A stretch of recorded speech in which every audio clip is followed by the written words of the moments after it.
Hey, everybody. I just at the last minute decided to do this tonight because I was like, if I don't do it right now, it'll be like a year from now. And I'm like, oh, okay. So I just wanted to say hi to everybody and welcome you tonight. And I just, I had so many hits on the Amber Heard situation, and I really wanted to talk about it because so many people have like 100 different things. They have different ideas, different and it's just that she's bad, she's this, she's that. And I think that, just want to make sure I am live. Okay, good. I think that I can never tell. I'm so sorry to do this to you guys, but I can never tell if this thing is working or not. It says live, but I don't know. Is anybody breathing out there? Who knows? I am. So there we go. Okay. So hi, everybody. And I want to talk about what Amber Heard has done and what she set out to do. And I think this is going to be kind of important for everybody. I'm kind of doing a little bit of my Amber Heard, actually the therapist messy hair tonight. I just decided I'm going to do messy hair so that I kind of look. Oh, you see me now? Okay, good. Okay, great. Thanks, John. Hi, Kelly. So just so everybody knows, if you're new here, I'm always like saying hi for a minute or two, and then I kind of get into it, because I found that every time I do a broadcast, the first few minutes, I lay everything out, and then it's like people like asking me the question of what I did, what I said 15 minutes ago. Okay, hi, Karen. Hi, Kelly, Sharon, John, Kung Fu Panda. What's up? Jabo Jabo, you're here. Melanie, hey, good to see you. Trish Living, yes, I am live. Awesome, thank you. Okay. So I wanted to talk about some of the intuitive hits I had on Amber Heard. And I really think that, it's funny. I know you guys have heard me talk about, if you want to have patience, if you want to have patience, you get long lines, right? So if you pray and you go, oh, please, God, I want to have patience.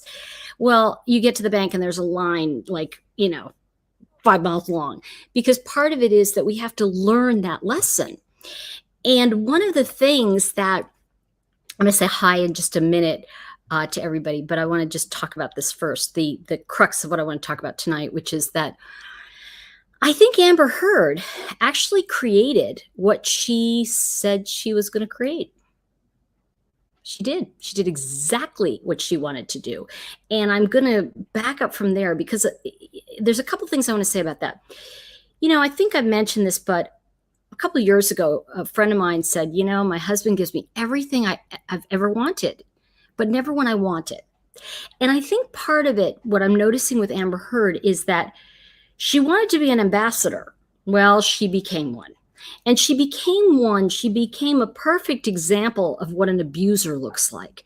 And I don't think she wanted to do that, but in many ways, and I hate to say this is going to be sexist, so my lovely men who are here, forgive me, but I am going to say that, it's funny. When a man kind of, in this case, Johnny was found not malicious, which we all saw he wasn't, but when he was found to be not malicious, what we really saw is the maliciousness and the cruelty and the evil that comes out of, it's just oozing out of Amber's pores. And we saw it coming out of her at such almost at a velocity. The things she said to him that were just unbelievably cruel. Like, I don't know about you, but I don't even say that stuff to people I'm fighting with, okay? And basically, their communication, I want to give Depp a little bit more credit for that. He did have a little bit more better communication. But Amber did create what she wanted to. She said she was an ambassador for, what did she say again? She wanted to be an ambassador for the Me Too movement. Well, guess what? She was. She became the ambassador for a movement that was full of bleep. Bear with me at the end, because it said that all women should be believed. And not that I don't believe women should be believed, but men should be believed too. And I think that, and bear with me on this, because I know some people go, what do you mean by that? So just let me get to what I want to say about this, because I do have some hits on this that I think is very interesting. If you think about it, and if you want to go deep, this trial really I want to say, tip the apple cart on all we're going to accuse men. And because this woman is because it's a woman accusing a man, oh, she's right and he's wrong. And I think that whole thing, and it really, if you think about it, it started in on a lot of that movement that happened, the woke movement, the Me Too movement, all of those things that started to happen. They came together in such a way that Amber really started this whole thing in 2018 when we were at kind of the height of the Me Too movement. And I don't disagree that there are some very powerful men in Hollywood, and I agree, by the way, Glam Dolly just said it. Jury got it 100% right, but I'm going to talk about that in a minute. I think that there are some very powerful men in Hollywood, and they do get everything they want.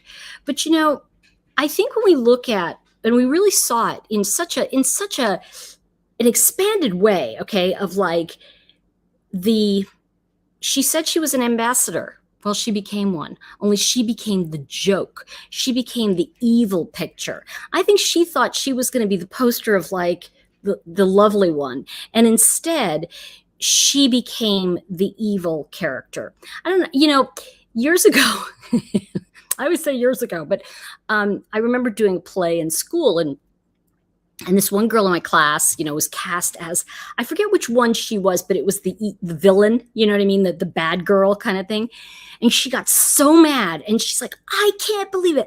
I don't want to be the bad girl. I'm not evil. She threw her script down, and we all watched her walk out and went, wow, she's really good at this.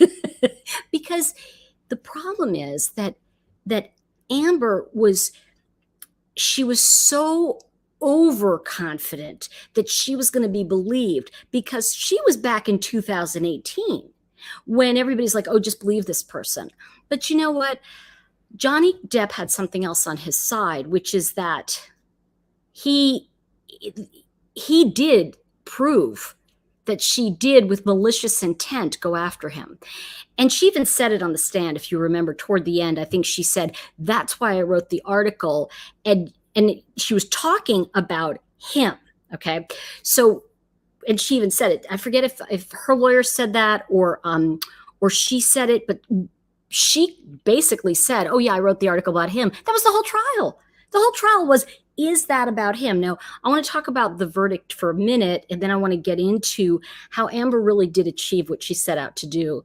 And actually, I'm going to come back to that. I want to stay with the trial, the verdict. And sorry, guys. I want to stay with what Amber achieved. And what she achieved was, she really did change the way we see domestic abuse in this country. And I think what she did is, we actually saw it. And to bear with me, it's so easy to see domestic abuse in a woman, as opposed to a guy, because there's forgive me for putting it this way again, there's this hysteria that happens, right? That, men always accuse us, you're hysterical. No, I'm not, but in this case, her internal hysteria and her cool demeanor was just so, it was just, you've got to believe me. And there were no tears. And it's kind of like watching somebody like Bundy, or you're really watching someone who is maniacal. She wanted so badly to destroy Depp and be loved for it, loved because she stood up to the abuser. Well, the truth is that what his abuse was self-inflicted, his addiction upon himself. And if he really did anything wrong, it was marrying her in the first place. But there were other things too. But I guess what I'm trying to say, and this is the nugget that I want to get across, is that she did achieve something very powerful. She showed the world the face of abuse. She showed us what it looked like. And I think, when you see a man who's abusive, right? They're slick, man. You know what I mean? Abusive men are so charming. And they're so, and I don't know about you, but I've seen the most charming men, and I've been scared by them, and I think that this is something, and again, I think police officers see this much, much easier in that sense. They see that kind of snake personality underneath what looks fine, and I think that she had the same personality. If we take her personality and we put it on a man, we've been fooled for years by men who are very smooth and go, I don't know what she's talking about. She's hysterical. And the woman's screaming and yelling, and she looks crazy, right? She looks like the crazy one when he's the abuser, okay? But what we saw here was we saw a woman embodying the traits of an abuser, right? So when she took on the traits of the abuser, we really saw the difference between the abuser and the abused. Because you see, what we did was we role reversed. And what I mean by that, I think you guys are getting this. You know, there's a moment too in the court. Oh no, it was one of the idiot broadcasters. You know, sometimes these people are like, yeah, you know, John, I think, and I'm like, oh my God. It's like, and she goes, well, I don't know if the people in Virginia are as sophisticated to know that like what 50 million is to these people. And I'm like going, sophisticated? You're the one who's unsophisticated. Those people in Virginia are probably a lot smarter than you think they are. And it really came out with that verdict. But yeah, and Patty just said it, you know, we know that Heard lied under oath and blatantly. We know that. But here's the thing that's interesting. And I want you to just get this for a minute. If that were a man, okay, one of the things that begins to happen with a man is that he just, you know, and I'm talking about an abusive man. I'm not talking about all men. I'm talking about the abusers. They are so charming. And I knew one very well, and I don't want to go into it because I want him to think I'm talking about him. He's scary. But I think that one of the things that happens is they could do this to you, and then 5 minutes later, oh yeah, oh come on in, Bob. You know, and you're like going, did you just try to like kill me? And you're saying hi to this person that's entering the room. I mean, it was just kind of like that kind of crazy, like how they can turn. And you watched Amber do it on the stand where she'd go, and I didn't. Oh, okay. No, I didn't. You know, and you're like, what? She like would do that. And I call it like that twisty thing. They're like taking what you're saying and twisting it. And then the next thing you know, they're going, oh, nice to see you. You know, it really wasn't my fault. And you're like going, huh? If you've ever been in that situation, and I really want to say that it really is. And by the way, Trish is right. You know, it is a Juicy Smollett. It really is just, you know, juicy. It's really, that's all I know him as actually now, because they are so convinced that they are the ones who have been wronged. And I want to say something about that. They were wronged, but not in that time. See, obviously, Juicy Smollett was abused a long time ago. You know, he's talking about the life experience of a Black American. And of course, there's like those kinds of things like abuse where they're afraid of cops. And so many things that came out, I think, during George Floyd that many of us didn't even recognize. But of course, he was the target of that a long time ago. Just like, you know, Amber was the target of abuse when she was a kid. But that doesn't mean you get to grow up and control, as they say, the narrative of like now you can tear somebody else down who's big and prove, right? Prove that you were abused. Because you see, it's taking the wrong thing. In other words, it's like me saying to you, I can't believe you said that to me 3 years ago. And it's like, what 3 years ago? What happened? And that's what that is. It's like bringing up the past. Only the problem is it's not the past that anybody you're standing with went through. So in Juicy Smollett's, you know, thing, we weren't there when that happened to him. Maybe some people were, but we weren't. And yet we are suffering the brunt of that.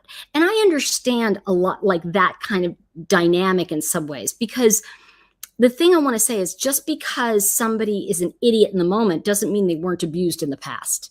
God, that's a good quote. It's a bizarre one, but it's kind of, because if you think about it, what we're really talking about is that Kung Fu Panda just said it. And I love looking over the chat and I go, what? Because it is the Kung Fu Panda just said it's like two sides of an abusive childhood. One becomes the golden child who goes on to support his family, abusive or not. And then there are those who become the abuser. But look at it this way, right? And it's exactly what I'm saying. Amber's both. And Johnny, what made me sad too is that I just, you know, because hello, don't we all just kind of go on find out what they're saying and who's doing what? But I watched I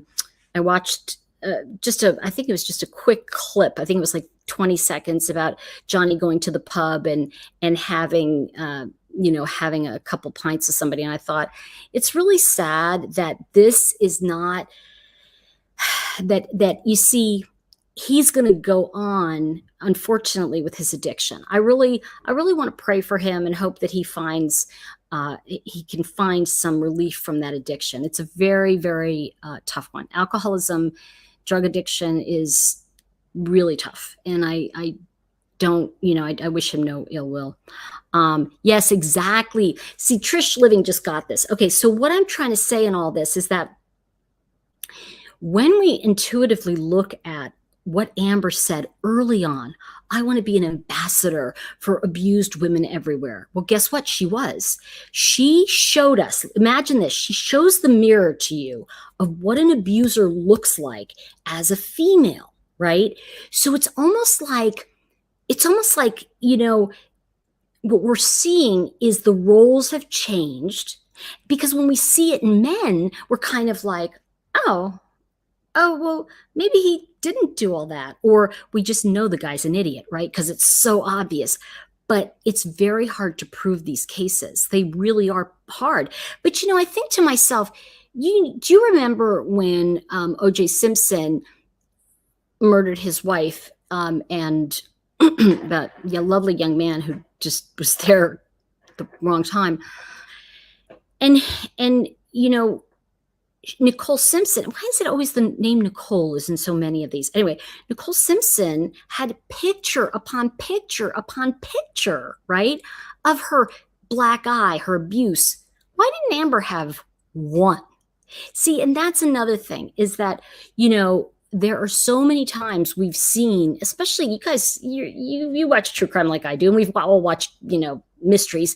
And there's that moment when the guy says, well, I don't know. She just, look at her. She's hysterical. I didn't touch her. And you see, that was the way it used to be, is that if the man went, I didn't do anything. And then the minute the cop walked out, it was like, wham, So I had that too, where I was with this person and it was like, he looked like a saint to everybody else. And then to me, like he would turn around and be evil. And it was like, oh my God, So it's it was lemon water. I don't know what that is. Let's see. Elaine makes a big mistake.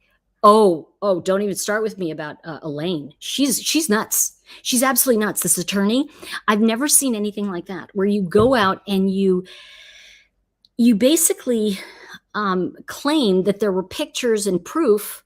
What proof? We didn't see it. I think it'd be so good if they use the proof during the trial, don't you? But here's the thing that's even worse about this to me, is that to come full circle here, Amber achieved what she wanted to achieve, was that she became an ambassador for abused women. Because now what we're seeing is what an abuser looks like. It's just in female form, right? Because we see the same thing. If you said to me, okay, we're going to say that Amber's a guy, right? And Amber's a guy, and we watch that behavior. I've seen that behavior from men who are like abusers. They go, because it's all about them.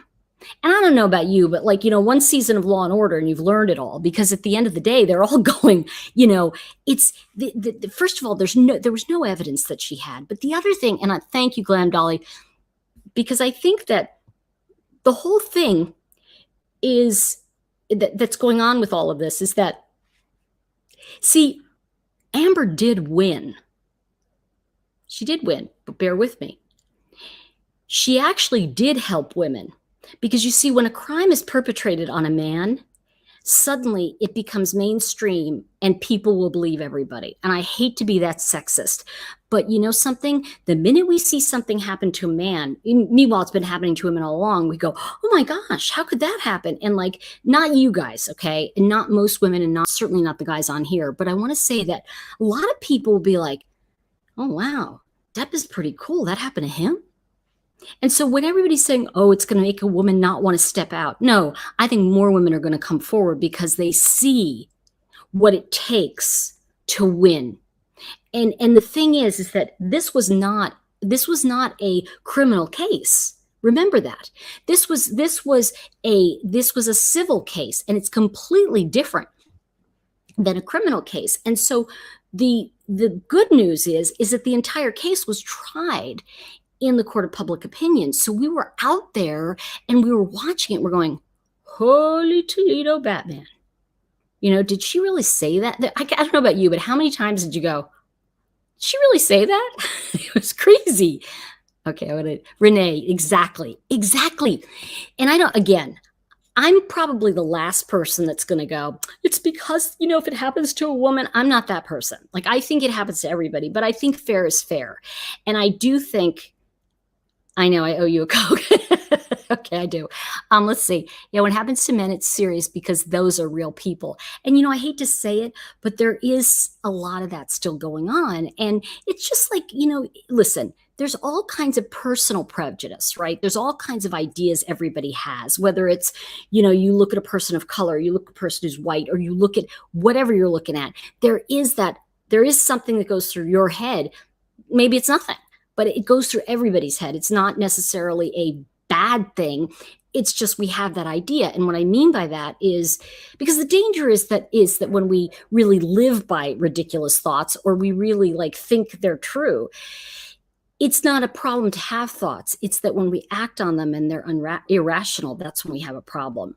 And I really think that what triggered Amber was, you could listen. The biggest thing I want to say, the biggest image that I have is that when she was the playback, when Amber was going, you don't understand, you're leaving me. And it's like, he's like, I'm just going out. I'll be back in a few hours. Like, that level of panic is so, and again, I'm not a therapist, but it's so like I want to say template of look at Dahmer. He killed the people so they wouldn't leave him. Okay. This is kind of that thinking of don't leave me. And I think that one of the things that I think this trial did for a lot of us is we were riveted because, you see, we knew on some level she was lying. And on some level, we looked at Johnny Depp and we went, okay, so he's an alcoholic. We know that, right? And he drinks a little much,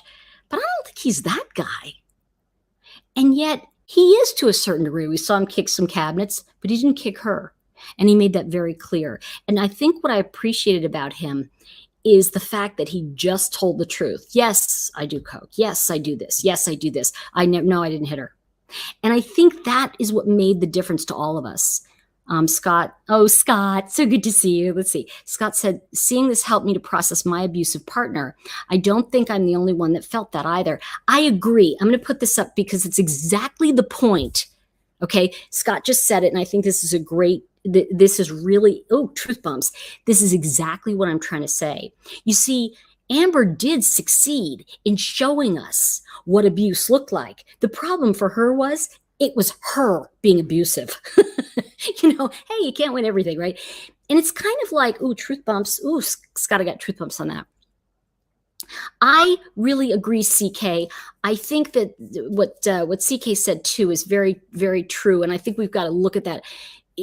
She said something else prior, but it's more, both men and women will come forward now. And that's what we want, right? We want this truth bumps. We want open discussion. We want dialogue filled with love, filled with the truth to come out. Because you see, it's not that men get the upper hand with abuse or women get the upper hand. It's what it really comes down to is that we are used to seeing it in men, right? Because we can identify it there. And as women, I kind of I hate to say this, but I do kind of side a little bit with the thing of with the idea of that typing where I can look at a man and go, I see that in him. But it's harder to see it in women because let's face it, we go into upset, we cry, we whatever. And that all of that feeling, whether we're crying or we're doing what Amber did, as women, we see it as very different. See, I don't know as guys, I'm not sure what the guys perceive, but I know for me as a woman, as I looked at that, I was like, she's faking. I didn't believe a word she said, because when I see a woman who's scared of her abuser, she's hitting the thing. She's screaming, "You don't understand what he did to me." She had this big act going on. And by the way, everything she was doing was from here up. It was all cerebral. It was all, "Oh, and I was hurt." And if you watch some of these guys who testify, it's like, I forget which case I'm thinking of, but there have been many cases that I've watched where the man's going, "I did not do that. I don't know what she's talking about." And you're going, "Oh." And he's kind of going, "That's not me. I don't know what she's talking about." And you go, "You did it." Because as women, we kind of, it's like, all right, every guy knows this, and women knows this too, right? "How you doing?" "Fine." No, really, how are you?" "Fine." Da, da, da, da, da. It's like, as women, if we go fine, I go, "Okay, what's wrong?" Because I kind of go, "Oh, come on, I know that one." And, a friend of mine will go, "Yeah, well, but with a man, it's like, fine, meaning I don't want to talk about it. Because, like, how guys, how you go, "I just don't want to talk about it right now." A woman's not wanting to talk about it is fine. But that really means, the translation is, "Please ask me and beg for my forgiveness." And let's face it, we all play little games, but abusing someone is never okay. It just isn't. Screaming and yelling, it isn't, and that's something that goes to the communication piece. And, one of the things I want to say here is, we really did witness Johnny Depp attempting more than once to try and calm her down, to have a conversation with her, to say, "We're both doing this." He was really trying to make it so that it was we in this together. And I really feel that he had a lovely way of trying to talk to her. And, seeing all those pictures, I don't know about you, but like seeing all those pictures of him, with ice cream melted on him or nodding out, that's horrifying. Really, I don't want to see that. I don't want you to show me pictures of him sleeping, because that makes you look like an idiot. You really want to show me something? Show me your freaking black eye. Show me your broken nose. But you can't show me that? That means it didn't happen. Because if you're taking pictures of everything else, what's one snap of a broken nose? What's one snap of a black eye? Sorry, guys. You don't show that to me? Now, TKO just said, "Hurricane Holly, good to see you." Okay, let's see. TKO bro just said, "Amber's career may just be over." And you know something? I think for now, she's a big cancel. And I think that what I see for her is that she's going to have to, listen, if she gets help, who knows, right? Then, she can make a parody of herself later on. That's really the only thing she could do, is become a parody of herself. Let's see. Glam Dolly just said, AH lawyers had nothing on Depp. They didn't. So they went in hard on his substance abuse, which I love that he came out of that right away. And he's, out of the pocket with that. Conflating booze and drugs with domestic violence didn't fool a jury, thank God. A victory for truth and justice for both sides. I really agree. And I think that what I want to say is that, all of us have a bad side. We all have a side that we don't like everybody to see. And I think that we spend an inordinate amount of time, if you look at really what Amber Heard was doing, she was making a situation that's probably not perfect, horrifyingly bad, by making up stories about it. It may have been bad enough that she had a husband who was out drinking every night, or he was gone for months at a time. And you see, the thing is that who the hell would want to take her with them?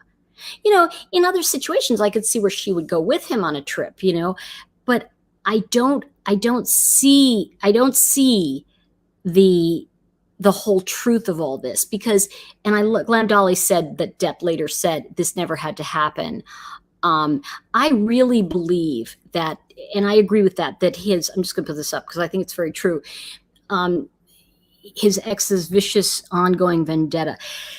We have to remember, this wasn't just a vendetta. She was like, this was beyond. This was someone that was like, and she's sitting up on the stand going, I love him. I loved him. I still love him. And I'm like thinking, you love him? Because if that's love, I don't want to see what you do to people you don't like. I mean, really, and I think the other thing that was really for me, very prophetic, is the fact that this entire trial took place in Virginia.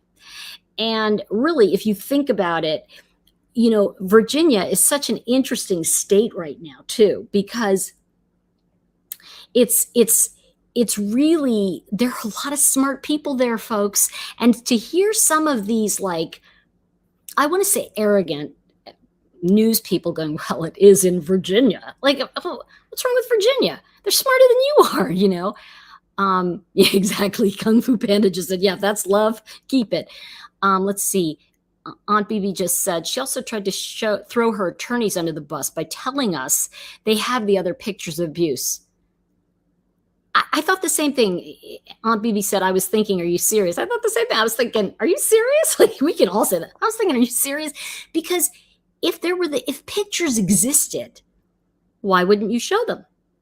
I mean, guys, you saw me. I took my glasses off and went, look at my big shiner, like 2 weeks ago or whatever. Yeah. And the thing is that what I want to say about this is that I think that Amber has done something that is so incredibly powerful for all of us. She really did, and I don't think she, believe me, we know she didn't mean to, but what she really did is she showed us her own evil. And by that, she was the abuser is what she showed us. But she was so convinced it was Depp. That's what's so mind-boggling. And, anybody else would go, oh, well, why? How come she didn't say, that it wasn't just him? Because she had no idea that it wasn't just him. This is a woman who was if you've heard the word projecting, and you don't need to be a therapist to hear that word, projecting is when you do something and you think the other person's doing it. It's kind of like, oh, I don't like that person. It's like, why not? Well, I had a friend here a couple weeks ago, and she and I were talking in the living room, and she's shouting, and I'm going, God, girl, you're shouting. I can hear you. She goes, oh, really? I go, yeah, I only notice it because I shout, when I'm talking to people. I think it's from being on, this box thing all the time. And she said, oh, yeah, I do shout. And then I was like, yeah, I know, I shout too. And I think the way to communicate with people is to say, listen, and at any point, Amber could have said to him, Johnny, I just want to be with you, and I feel like I'm not getting to be with you. But I don't think that this woman would have been happy with anything. I think she is, when I say mentally unstable, she needed him so much for the very air that she sucked in, that she literally was trying to suck his soul out with a straw. I mean, it was just that kind of like, and you could see it happening. Oh yeah, I agree. Baby Boss just said this, and I think that's very true. I want to comment on this, Baby Boss, because I think you just nailed it there. See, something, I've never seen somebody accuse somebody else without having a problem. I think most of the time, and I know I've said this before, but I think most of the time the Al-Anons are worse. The one who's not drinking, because they're the ones who are like hyper focused on what they're missing when the alcoholic is drinking. Now, that said, if you want to spend time with somebody, like if I wanted to spend more time with my man, I would be like, hey, can we spend time together? I want it to just be us. And can we set up a structure where we like at least have 1 weekend a month that's just us? We go and we do something together that's just for us, even if we just like go sit and read the paper in a fabulous hotel.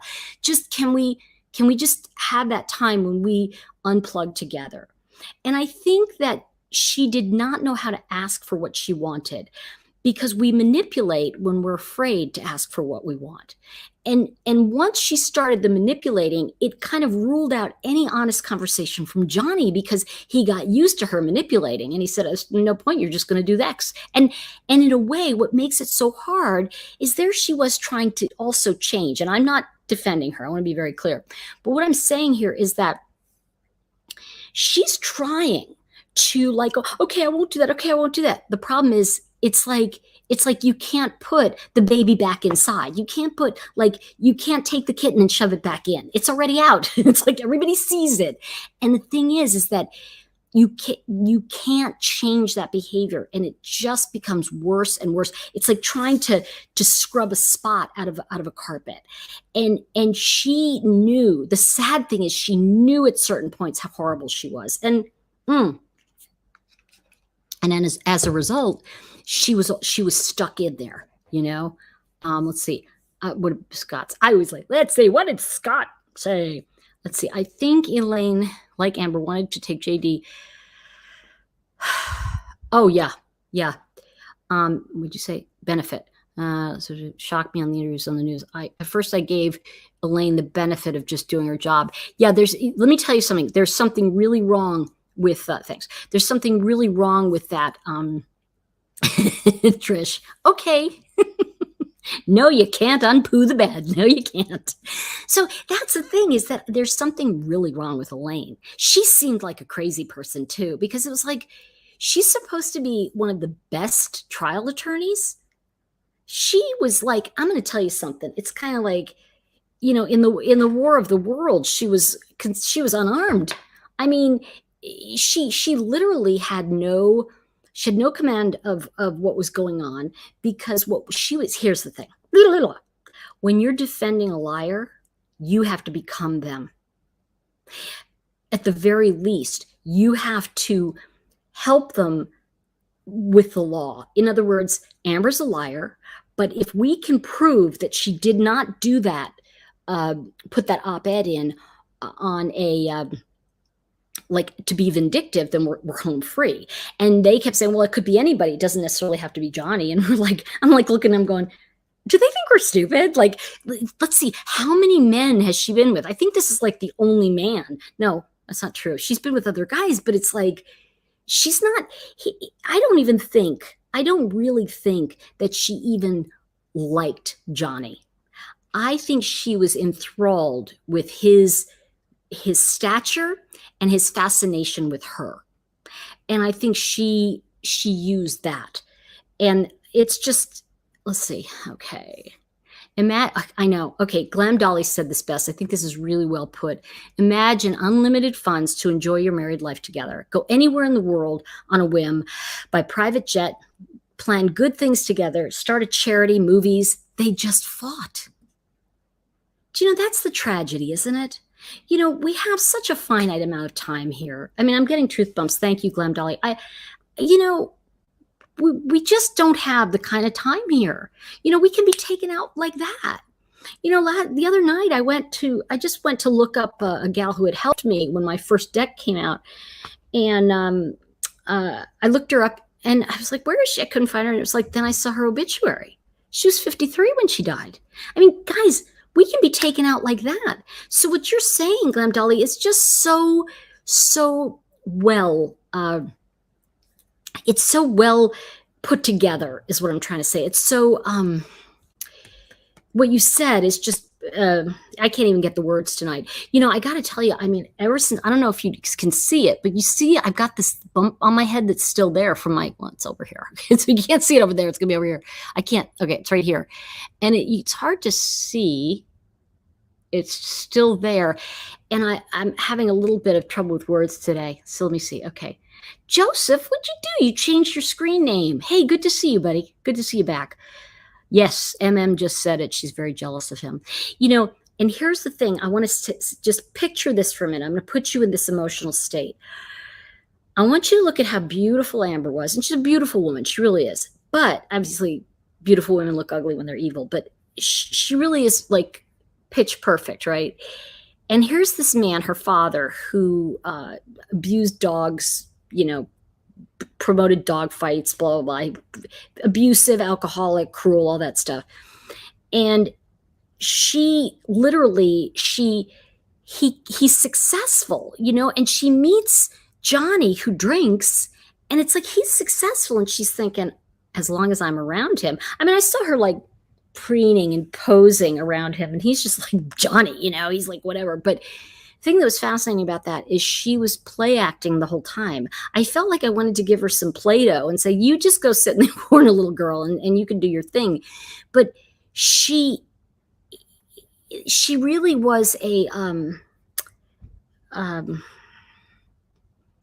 she's pitiful. She's pitiful because I think this was her claim to fame. I got to tell you, I think she's going to be famous for, having been an abuser. But I also think, like I said, I think she's going to help a lot of women. I think I know some people go, this is setting women's movement back. No, it's not. It's moving us forward in a big way because you see, we finally got to see it's not just women, it's men. And even go look at Brian Landry. The police thought he was abused by her.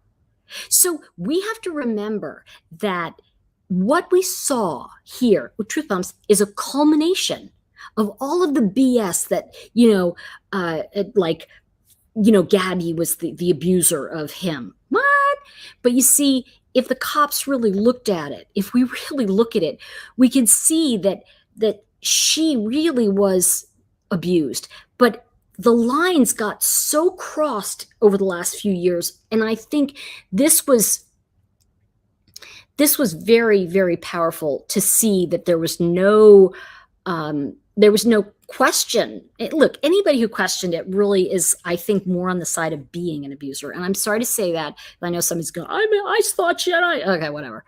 NPDs are ill-treated. What is it? What is the NPD again? Something disorder. I don't know what that is. Seem I to you. Okay. Will you tell me what that is? They'll try anything and anybody. Oh. They'll try to destroy anybody. I think that, there can be a level of narcissism there. We know that. But, I always say everybody's a narcissist, right? But I also believe that there's something very pathological here. It's just, let's see. Pause of Friendship just said, I'm not disagreeing, but you're probably saying, I've heard those things about her father. Have they been proven true, like by anyone else beside her? I believe they have been. I believe there have been some articles about him and having done time for abuse of animals. So I do believe that. Okay, yeah, Glam Dolly just said it. Damn, her father's dark. I totally believe she went after Depp for his fame and status only. She never really loved him as he was in love with her. Yeah, and I think that's kind of the tragedy of Johnny Depp's life. He loved his mother dearly, and she hated him. And to the end, he took care of his mother. And we look at somebody like Quentin Tarantino, whose mother said, you'll never make it. So he's abusing her, but never giving her anything and ignoring her. I think we can look at how those lives turn out. I think the quality of our life is how kind we are to ourselves and others. And that's all that really matters. And I think if we really look at Johnny Depp, he's been putting money in the bank of caring for others for years. And I think that's what helped us see through the drinking and the drugging, because I've never heard him getting into some crazy fight because he drank too much. Now I've heard about Alec Baldwin having a crazy fight with somebody because they looked funny at him, but I mean, Depp always had that reputation of wanting to do and be more, and I think that's powerful. Yeah, I think that. I think I have my opinions about James Franco, so I don't want to get into it. Yes, I agree that their marriage counselor suggested they do recordings. Well, what's funny is it actually helped Johnny win the case. Now, let's talk about the case for just a minute. Here's the thing. Amber may end up with a regular Joe. Baby Boss just said she'll never go with another. She may end up with a regular Joe because it may be the only kind of person who's going to want her. She's very dangerous. The only person Johnny abused was himself. Kareen, right on. Okay, what was I just saying? I go into you and I get his mother was about to testify against Amber for Johnny, and she suddenly died days later. Well, the thing that we can look at here is that. I forget what I was going to say about the other thing, but what I'm really looking at is the fact that Amber set out to be an ambassador for women, abused women everywhere. And I think that's what she became. I think she became the ambassador of evil, of what we see when people are abusers. Now, you see, just because the picture didn't turn out like she wanted. And I think some of you've heard me tell the picture about, like, I went through this horrible situation with this person, and I literally had this gorgeous picture of the ocean, and it was just, I would sit there and just look at it for hours, and people would come to my house and go, "Oh, that's beautiful. You must want to go live in the Caribbean." I'm like, "Okay." And they go, "You must want to go to Hawaii." Okay. But it wasn't about where I was going to go. It was where I was going to be. And I just wanted that sense of peace inside that I never had. And then one day I was walking in London, and oh my God, it's my spirit animal home. I love London. Like, I would just like, I love just everything British. I think I'm reincarnated from that. But anyway, I was walking down the street in London, and I was heading to the theater. And there's something elegant about going to the theater in London. It's October, your scarf, you're looking fabulous. I had heels on, and I didn't hurt my feet, and I was walking, and suddenly I stopped, and I went, I feel that feeling, that exact feeling that I've been looking for my whole life, of that picture. Like I felt it, like inside, of like, this is it. It's not sitting it's not sitting in a house in Malibu or being in the Caribbean. It's the feeling of freedom. And I think that what Amber wanted was, I think she really said she wanted to put herself out there to be a voice for abuse, for abused women everywhere. Well, guess what? she got that. She is a voice. She's a voice for abused women everywhere, to prove what an abuser looks like.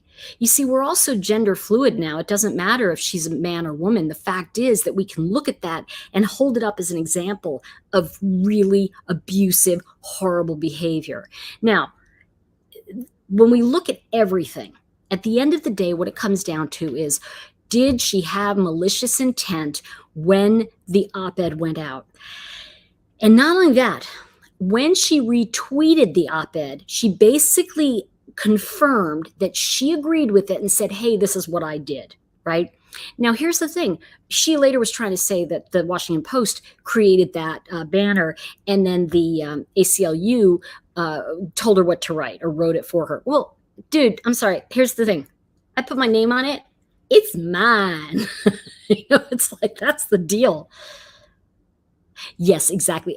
just said it brilliantly. Really lovely. I think this is it.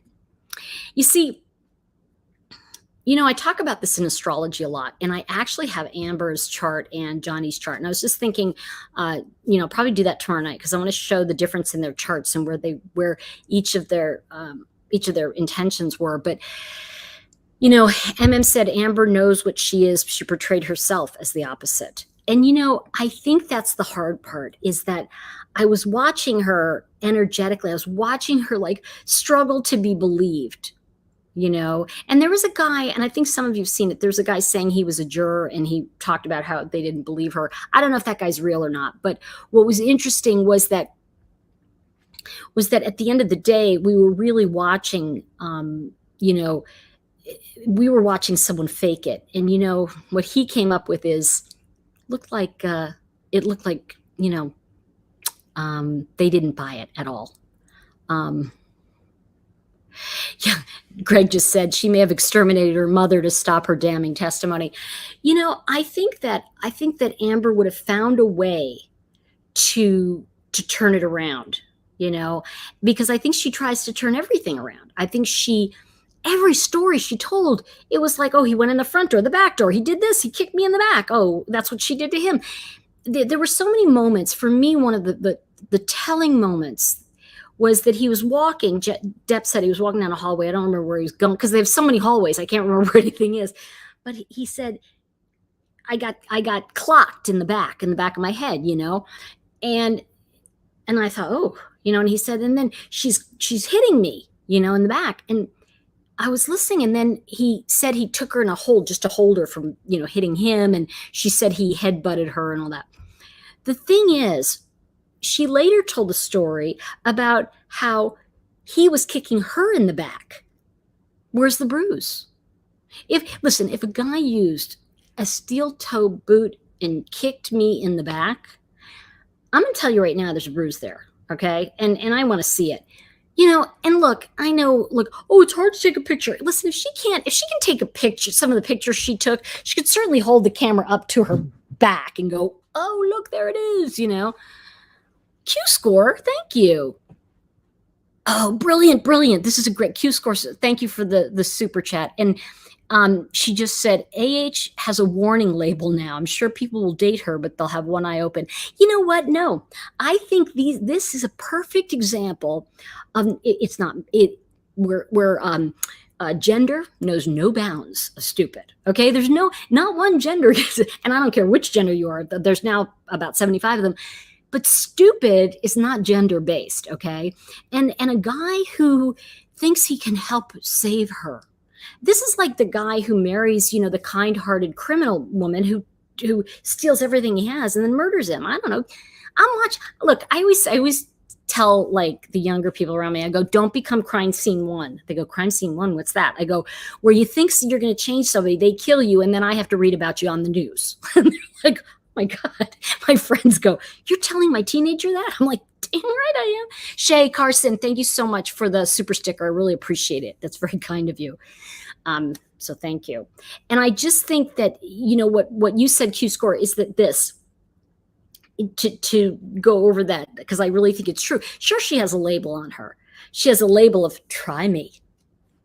Because I think there are men who are going to want the notoriety of being, look at this way. If you think of a wild mare, or a feral cat, that's what Amber is. And there's always a guy or girl, in her case, who's going to be stupid enough to enter that arena.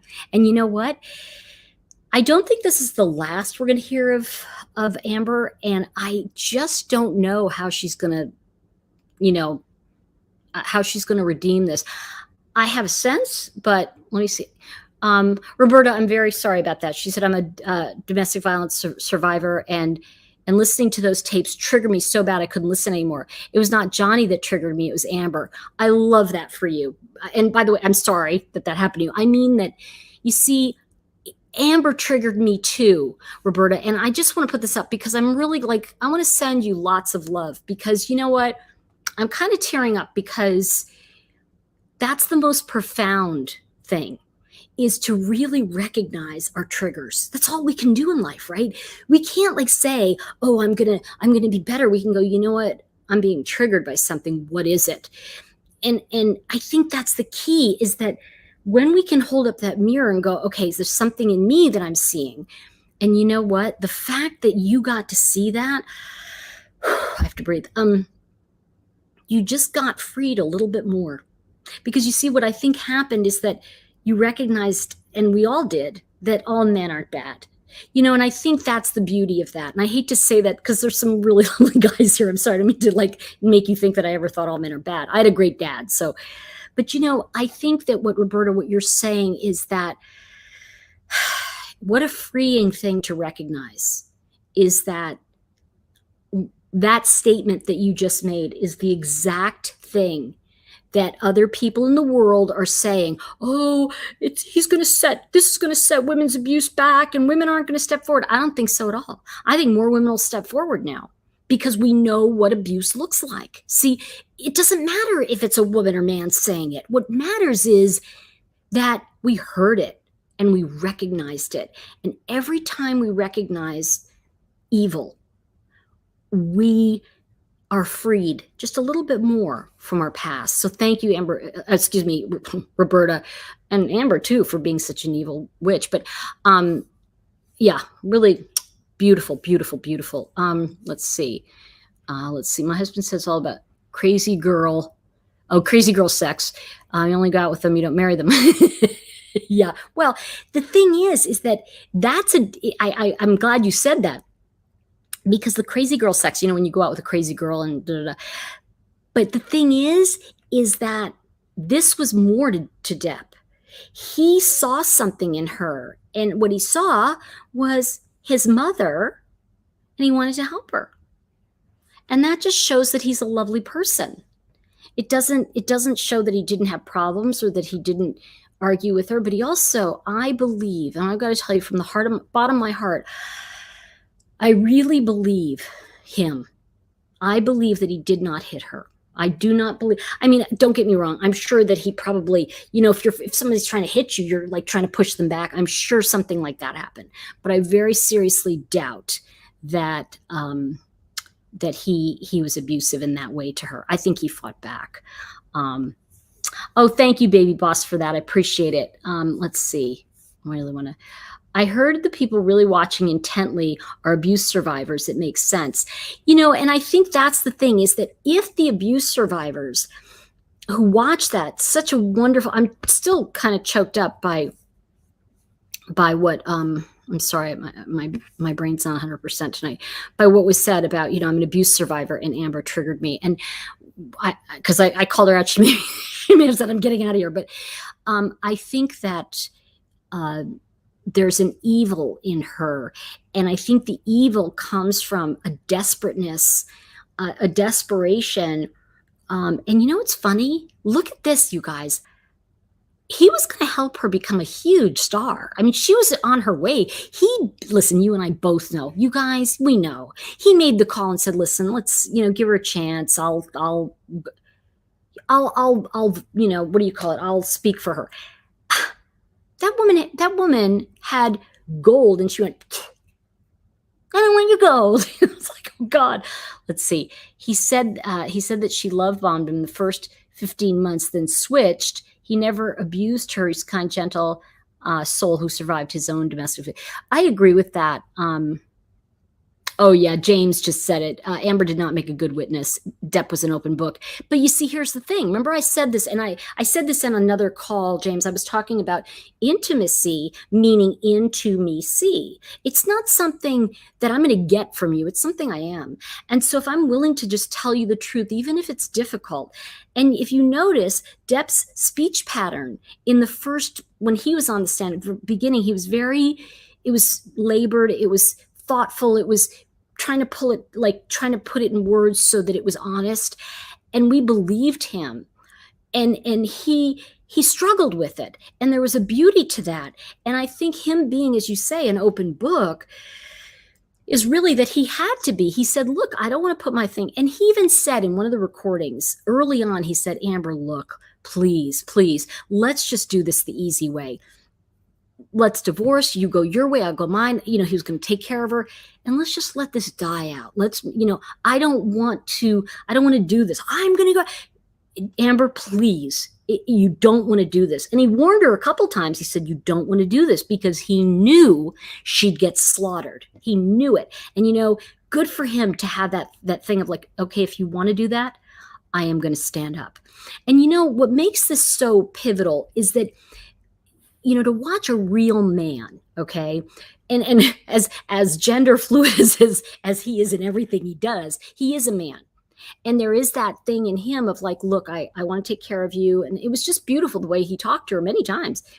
And I really want to take care of you. And I don't want to, he was really, upfront with her about that. And look, I don't want to do this. Please don't do this. Because at the end of the day, and I don't know how to say this, but it was a thing that I learned a long time ago. As a woman, when we go to battle with a man, right? If you take a man on with male energy, right? He's going to see the male energy, and he's going to go, okay, you want to go toe to toe? Let's do it.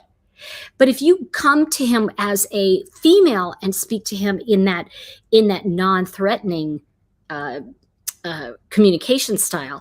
And by the way, I just wondered, and you guys can make comments on this, I'm wondering if I should do some stuff about show where there's danger in a communication and where safe communication happens, so that people can really, like showing what could have happened and what did happen and what will diffuse a conversation. I can do some of that too, but let me know if you want to hear some of that.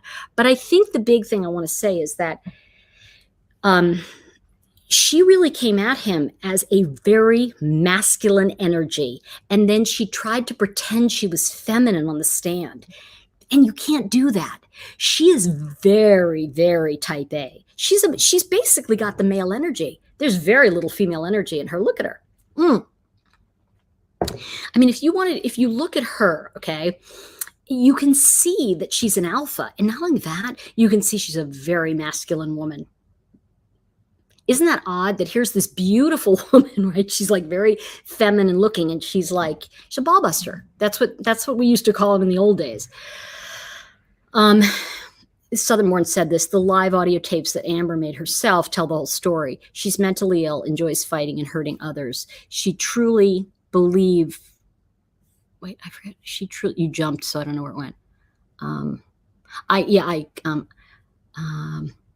Red like wine again. Whoa, so good to hear you. Okay. Great. Okay, Q Squirrel, I'll cover some of this. This was a win for survivors.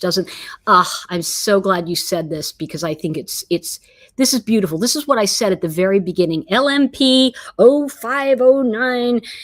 That's got to be something. You didn't just go, okay, I'm going to put these numbers in. Okay. This is a win for survivors. Doesn't matter the gender of the abuser. That was a win for us. I never got to win with mine. People believed him. And, that's what they do. They're cunning. They it's so, like, I would tell stories, okay, about my abuser. And like people would go, him? And I go, because I'm not exactly the most dainty of people. And so like, okay, let's see. Johnny winning this case was monumental for, I think you meant male survivors of sexual assault and domestic violence. Okay, I think because you said ale, and I don't think you meant ale like drink it. So I think it's just a typo. Thanks, Will. As a male survivor myself, I'm so proud of him for coming forward. This is a serious societal issue. And you know what's important, Will? Absolutely. And I'm just going to say, right on. Will's correct in this. I'm going to put it up so y'all can get a chance to look at this. This is absolutely 100%. Ooh, truth bumps. I'm getting goosebumps. So I call them truth bumps. So those who don't know me. And I think it's a serious issue. And I think the reality is that if it wasn't for Amber Heard pushing it and pushing it and pushing it, and finally Johnny Depp saying, okay, we'll play. And he handled it. He fought with her like a man would fight with another man. But he also there's something else that he did, Will, that I want to say to what you're saying too, is that he didn't hit her. He didn't engage in that level, but it was so clear he was the abused one. Even in the pictures of they're like, oh my God, on the train, please. So it was just insane watching his big shiner on his honeymoon. How would that turn you on? Like if I did that to my husband, now I'm not married, but if I did that to my husband on our anniversary, I'd be horrified. You wouldn't see me posing with him. I'd be like, get me ice, put ice on that. I'd be freaking out, because if he didn't walk into a door, you know that, right? Okay. Let's see. And what did Aunt BB say? The biggest clue was if it happened the way she described it, she would have been in the ER. And I don't know which section you're talking about, Aunt BB, but I'm going to say 100%. If we believed what Amber was telling us, we'd be like, this woman, it's like she was like Wile E. Coyote, like a little nothing on. My favorite, though, okay, can I have my favorite moment? Was when the idiot, oh God, Elaine was just like, Elaine, okay, like I feel like The Graduate, Elaine, like you just have to go, Elaine, get some sense. She holds up the compact and said, this is the kind of thing that, Amber, this is what Amber used to hide the bruises. Well, then the company came out and said, that's interesting, because we didn't put that product out until 2017, a year after she claimed all that stuff had happened to her. So it's very interesting. I know, Will just said male. Yeah, I got that. Okay, let's see. Southern Belle. She and her sister were both abused as kids. You have an Amber in your family, and they're impossible to live with. So we cut contact. They're toxic and manipulative. We have audio tapes too. See, the funny thing is that there's a righteousness to them. If you know, there's a righteousness of, you owe me. And there's that thing of someone owes you. And as long as you hold on to that, you owe me, you'll always be in that place of never wanting to really succeed. Because you see, one of the things here that I see energetically with Amber is that if she was successful in her career, she really made it, so to speak, she couldn't blame Johnny for her failure. And I think Amber's someone who really wants to blame other people for her lot in life. And I think, even the thing that was really telling to me, I don't know if y'all remember the thing in the trailer park when they went to the I'm sorry, she went to some trailer thing for her 30th birthday. And, the guy who ran the trailer park was this just average guy, gay guy who kind of like had these beautiful, he fixed up the little, I want to say the Winnebagos, but it's not that, but these little, cabins to be various, and when Amber said, oh, he trashed the whole place and it was awful, and the guy from the camping thing who owned the grounds said, no, I went in, I was very worried that, because there were reports that it was trashed, and there was one light off the socket, and I billed them for it, and it was like $60. Really? So, Amber made up stories about just how destructive Johnny was. And I'm going to be honest, I don't doubt for a minute that she pushed all of those clothes racks down the stairs. I don't think he did that at all. I don't believe he did that. And the funny thing is, now that I look at it, I think that at any moment it could have been, she could have done all of that. I think so much of it was staged. But I really want to point out the fact that people who abuse others are often see themselves in the role of a failure. And if you try to help them succeed, they hate you for it because their role of being an abused failure is valuable to them. Does that make sense? It's so interesting. An actual Amber Alert went off in court. Oh my God, Kathy, is that like the most crazy thing that you've ever seen? Kathy just said that. Airstreams, thank you, MM. Yeah, it's like, I was kind of like, what is that? And it's an Amber Alert. Just as like at that beautiful moment, Lady Gray just said, this woman is ringing all my, okay, but I have an extensive bullying history, would you say?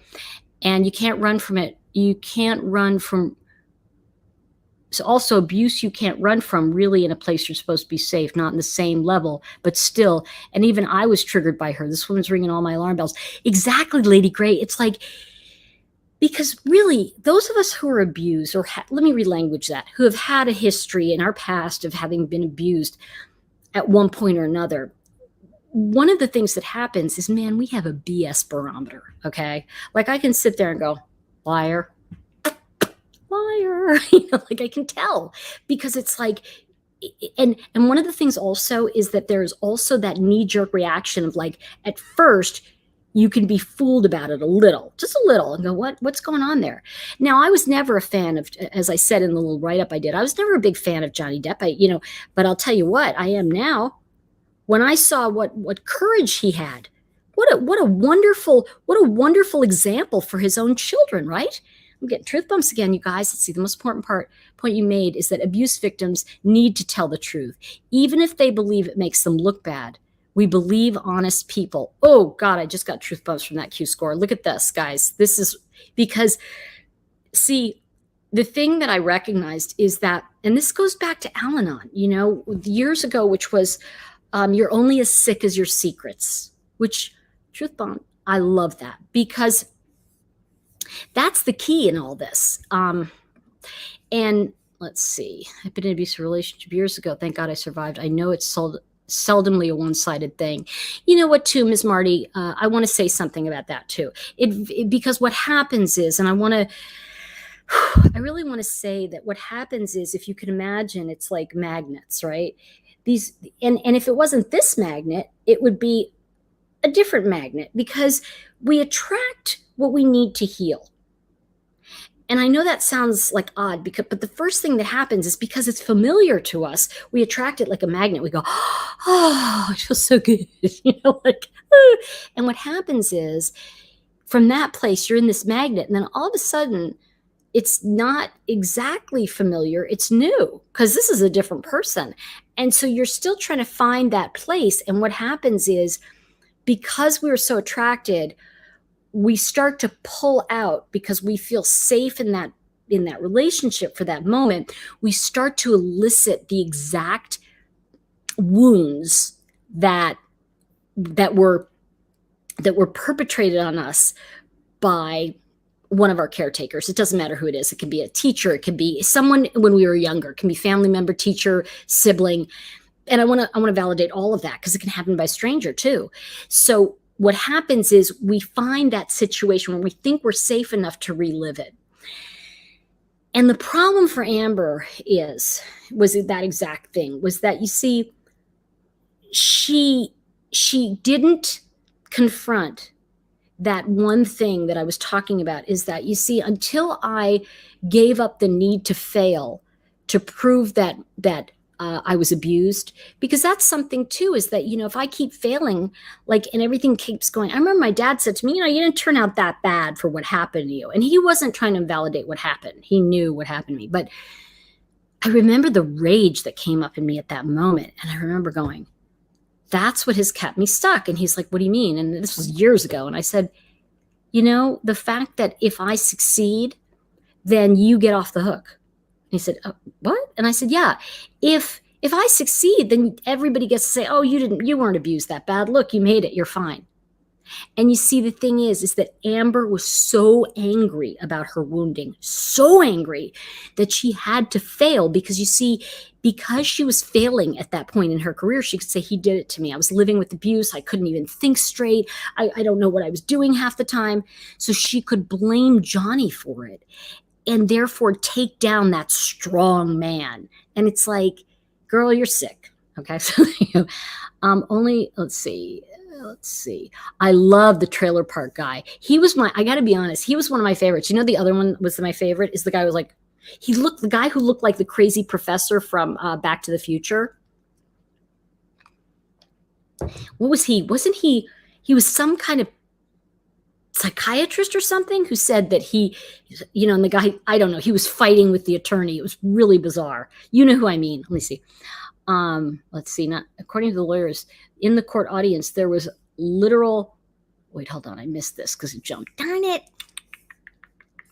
Let's see. Hold on. I missed what you said, Q score. The most important thing as abuse victims need to tell the truth. Boom. Yeah. Okay. Got that. Boop. Only they are right. Entitled, grandiose, Southern manipulative, abusive in every way, and compulsive liars, and are proud to be. Ours also created a fantasy childhood of abuse and abandoned her oldest with us. See, we don't know what went on with this person, Yeah, Katrina, that's interesting, isn't it? Yeah, the abuse stuff.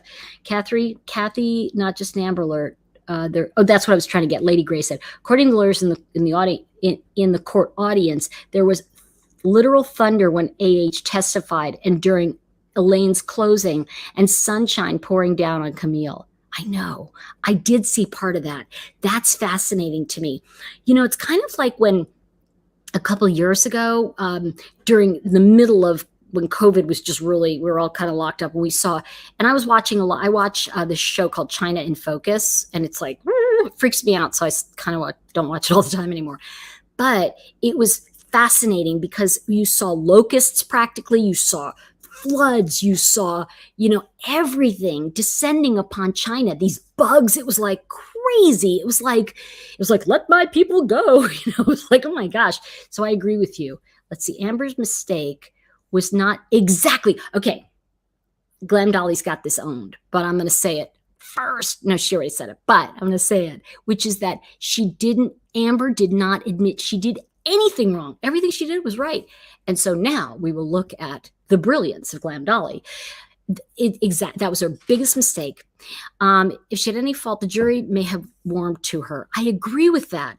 Narcissistic, she even denied giving the kitchen video. Oh, please, the video. This is the thing. It's like, who else? Who else would have given video?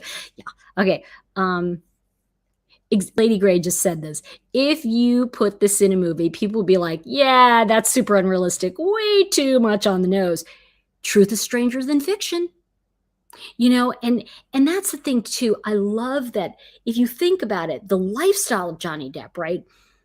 The way he lives, that incredible, like, living in such luxury. But you know what? He has his lifestyle down to a fine tooth comb. He's like, he has his bodyguard. He has and these are people that have been with him 25 years, you guys. You don't keep people around 25 years if you're a jackass. You just don't. Like, but Amber's going through people like, like Slurpees, they were gone. I think she has a girlfriend now, but I don't know. I really think she does better with women. Let's see, that's how I feel too. I'm a fan now. Exactly, exactly. Thank you. Resistor. I can't read all your stuff, but I'm just going to say Resister because I like that part. Let's see. That's how I feel too. I'm a fan now. I'm so encouraged by his fighting for justice here. He's fighting for his kids. If it wasn't for his kids, I don't think he would be doing it. I think that his first motive, though, if I'm going to be honest with everybody, was his career. I think when it really look, I'm the same way, and I've talked about this. It's like you can like attack me, but when you go after my career, it's like that's just the way it is. And Johnny, like me, we both have moon Capricorn. You guys have a moon Capricorn?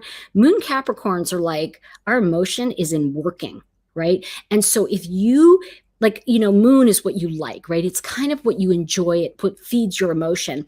And you can see when you watched how Johnny works and he gets so into it and he's creating every nuance of it, from the music to and that was another beautiful moment when they said they were feeding him lines through his earpiece. And then they had the sound guy on who said, oh no, he likes listening to music when he's doing it. Why is he, you see, okay. Writing, when I write my books and stuff, writing has a rhythm, right? It has a rhythm. It has a pattern. And you can see when people are starting out with their writing because their writing misses the rhythm. There's a beat that's off, or they put too many words in. When Johnny because he comes from a music background, that's the rhythm. And all of his characters have a rhythm. That's why he's so brilliant, because next time you pick up a really good book, when you're reading, and one of my favorites is Michael Connolly. He's like bomb diggity bomb. Love Michael Connolly. I remember I met him years ago at a Writers of Southern California meeting, and that was when The Concrete Blonde came out. It was one of his, I think it was his second book, but he is brilliant. I mean, talk about a great writer. And you can see how he just so judiciously weaves everything, and you're in it. Depp does the same thing when he creates a character. He starts to mold it and put it together, and you're going, wow. Like every little nuance of even his Lone Ranger character, that Tonto, people are like, oh, he's misappropriating. Okay, I get it. But at the same time, he was creating something that was otherworldly. So it really did, it crossed all ethnic boundaries, all racial boundaries, all, I want to say sex, or what, gender. That's what I want to say, gender. And, that's what's so interesting about this is, in the end, this particular trial crossed all boundaries. I mean, it went from people going, oh, it's just, I wasn't interested in that because it was just like two rich people in Hollywood. No, it wasn't. This was a case for everyone who's ever been abused. This was a case for every person who's ever cried out and nobody listened. This was a case for people who silently suffer today and nobody's listening to them. This was a case that made us go, finally we can see the abuser. And it didn't matter that she was a woman. It didn't matter. You see, what mattered is that we saw the person who was so evil that was going to destroy the other person, and we saw that, and we know what it looks like. When I talked in the past about about Shanann and Crazy, we really saw what matters is that we get it. We get that their lives aren't spent in vain, that we can recognize it now. And what do we get to do as people? Like if I see that happening, and I'm going through something similar where I see that happening to someone, and it's a very interesting situation, but I can't really talk about it too much. But what I want to say in that sense is that what an amazing thing that we're in this place right now, right? Where we're kind of going, I see it. The insane thing about Johnny's acting is that when you watch him in a movie, you forget Johnny Depp exists for the first time watching the movie. You see the character, not the actor. Lady Grey, that's exactly it. And that's what happens when you listen to a good song, right? There's all the elements of it. Yeah, it can be, a Rolling Stones song, or it can be whatever, Run DMC, right? But whatever, I was there at the beginning of them, but whatever's going on with all of that, whatever you are seeing happen, you're so caught up in it. It's like when Robert Downey Jr. became Chaplin. And I was always sad that he never won the Oscar for that, because he should have. He deserved it. And there are those moments when you see that. Now, when you look at somebody, then you're funny. I just want to say, who was it? Somebody said, Emily said, yes. Wait, no, Melanie said, Lady Grey, he's worse than Kramer from Jerry Seinfeld. You know what I want to say too about that? What's interesting is that Jerry Seinfeld, though, broke all boundaries too, because you see, it was a show about nothing. It was a show about nothing. And it was really that ironicness of life, right? That kind of like, those are your friends and they really are that crazy. But it's the crazy friends that make life worthwhile, isn't it? It's the one who's like always annoying you because they love you so much, or you just want to throttle them, and thank God she's there because I can call her at 3 a.m. I have a friend that from high school and like drives me crazy. I drive her crazy, right? We've known each other forever. And yet, when I'm in a place, and I was a couple of weeks ago after my fall, and I called her at dark 30, and I was like, and she's like, hey, what's going on? She said, hold on, I got to wake up, because she goes to bed early. And that's a friend. That's somebody that'll get up, and when you're panicked, they'll be there for you. So it's such a, really seeing who people are. And I got to tell you right now, if I'm picking somebody to play on my team, it's going to be Johnny Depp. Now, of course, if I'm playing dodgeball, I might pick Amber Heard, but I can just say that, the point I'm making is that Johnny Depp really changed all of us. He gave us a gift by standing up. And here's a man who doesn't have to. He has more money than he'll ever need in this lifetime. But somebody else said it, and forgive me because I'm talking to so many of you. But the thing about, he did it for his kids. I think Susie Q said that, but, oh no, is it Q? Okay, anyway, I'm just going to say Q. Q said that, but I think that is a part of it, that he did not want to just take it laying down. And good for him, because he did put up with it. And I want to say there's a big difference between putting up with something and taking it. And I know that's going to sound like, well, it sounds like the same thing, but I want to give you a minute to think about that, of like, putting up with it, because that's what he talked about. His father put up with his mother's abuse, but at the point when it became taking it, I can't do it anymore. And there is a difference. It's a point when you suddenly become like, it's one thing if, okay, they hit me, they're having a moment. All right. But the thing is that once it becomes, I'm taking this, I'm not taking this. That's where you're going back to health. It's kind of like Back to the Future. You have to come back from what you've been in.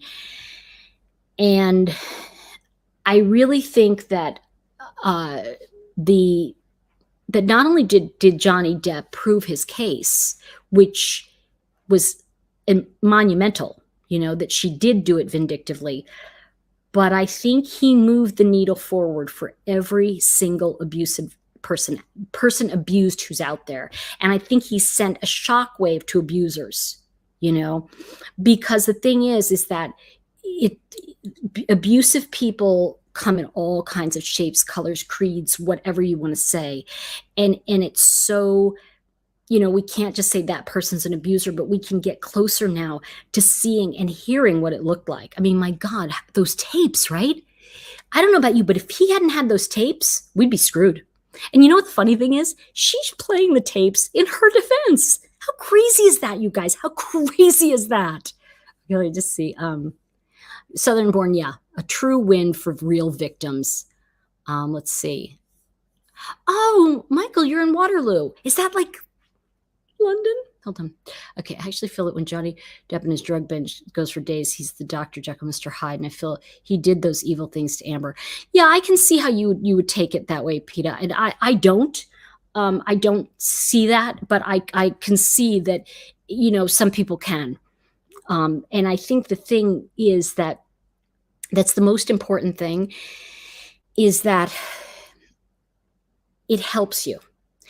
Whatever viewpoint you have, I think the thing that it brought me ultimately is that it brings me peace to have this viewpoint, that the evil got caught. And of the two of them, and I'm going to say this because I think what Peta said is very important, and I want to just underline this because there is an important point there too.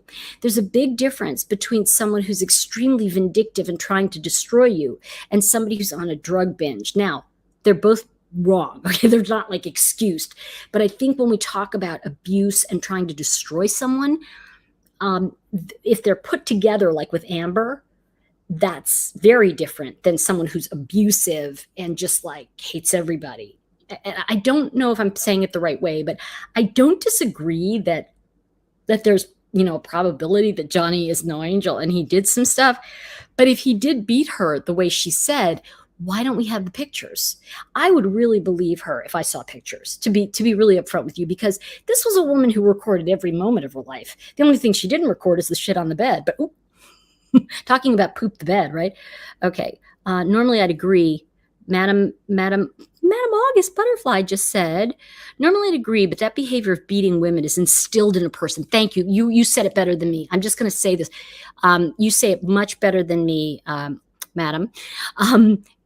But that behavior of beating women is instilled in a person and not a shut on and shut off. My son, who's an addict, does not and will never strike a woman. Thank you, because that's what I was trying to say, and I said it incorrectly. I think this is a better way of putting it, because there is that. Johnny just isn't, he says, I never hit a woman, and I believe her. I believe him. You know what? I don't know what anybody is anymore. Everybody's gender fluid. So let's just say that him, her, whatever. The point is that in that moment, Johnny Depp was the one who, I don't think he's an abuser in that way. I think she sought him out for personal gain. Yeah, exactly, Madam August. You know what, too? Southern Born just said this, and I think this is tying it to what I was going to say. Johnny Depp's substance abuse was almost all to numb him from her. Everyone said he became docile. You know what? I think that it wasn't all to numb him from her, because he was sober for a little while. He was trying to get sober, and she was supposedly helping him. But you see, here's the funny thing.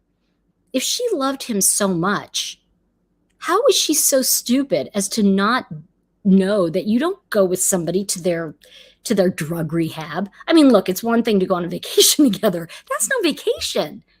And I don't know what kind of drug rehab just leaves somebody in a cottage with a table and chair and their wife or significant other controlling their drugs. I mean, she's as much a crazy with drugs as he is, I don't know that, I want to relanguage that. I don't know that he's crazy. I think he's just eccentric. I think she's really off the rocker. Let's see. Oh, yeah, I did, Dawn. I missed you. I'm sorry I didn't see you. Let's see. With all his rings. Oh, God, remember that? I don't know. I'm picking up on things because of the feed, but all his rings. And she said, yes, he always wears rings. I'm sorry, but if a guy hauled off and socked you wearing those rings, I mean, dude, I'd be like flat with a big old shiner, I love the lining up of the Coke. First of all, okay, the lines were this freaking thick. I mean, not that thick, but they were almost a quarter inch.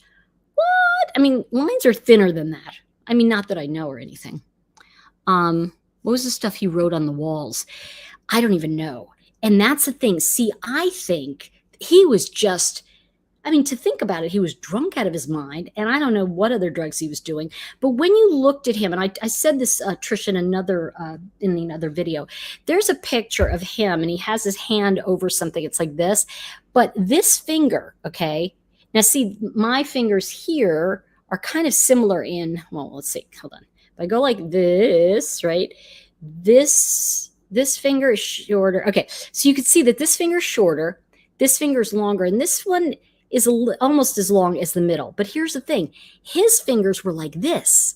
His middle finger was that much longer than his other two. And as a result, I believe when the bottle hit, it shattered his finger. Okay, heard, drank, and did drugs. Thank you, Glam Dolly. Went on at him about booze because it sent him to sleep, and he wasn't paying her any attention. Women beaten by men have black eyes, split lips. She appeared on TV show. You know something? I did see that. Do you remember that picture of her with the split lip and the black eyes? But where the hell was that? There was no timeline or there was no context with it. So I think the problem is, like, she said the day it happened, the next day she's on James Corden's show, and there's not a mark on her. Oh yeah. Yeah, it's like let's see. AH also hurt people without abuse history. I agree 100%, Lady Gray. Johnny Depp was one of my chosen male role models since my dad died when I was 6 and my mom stayed alone. So you're really grasping them. I'm not sure what you mean grasping then, so if you could clarify that. I don't know that he was really that wasted during the Australia trip. I mean, maybe at night, when they did that, but like,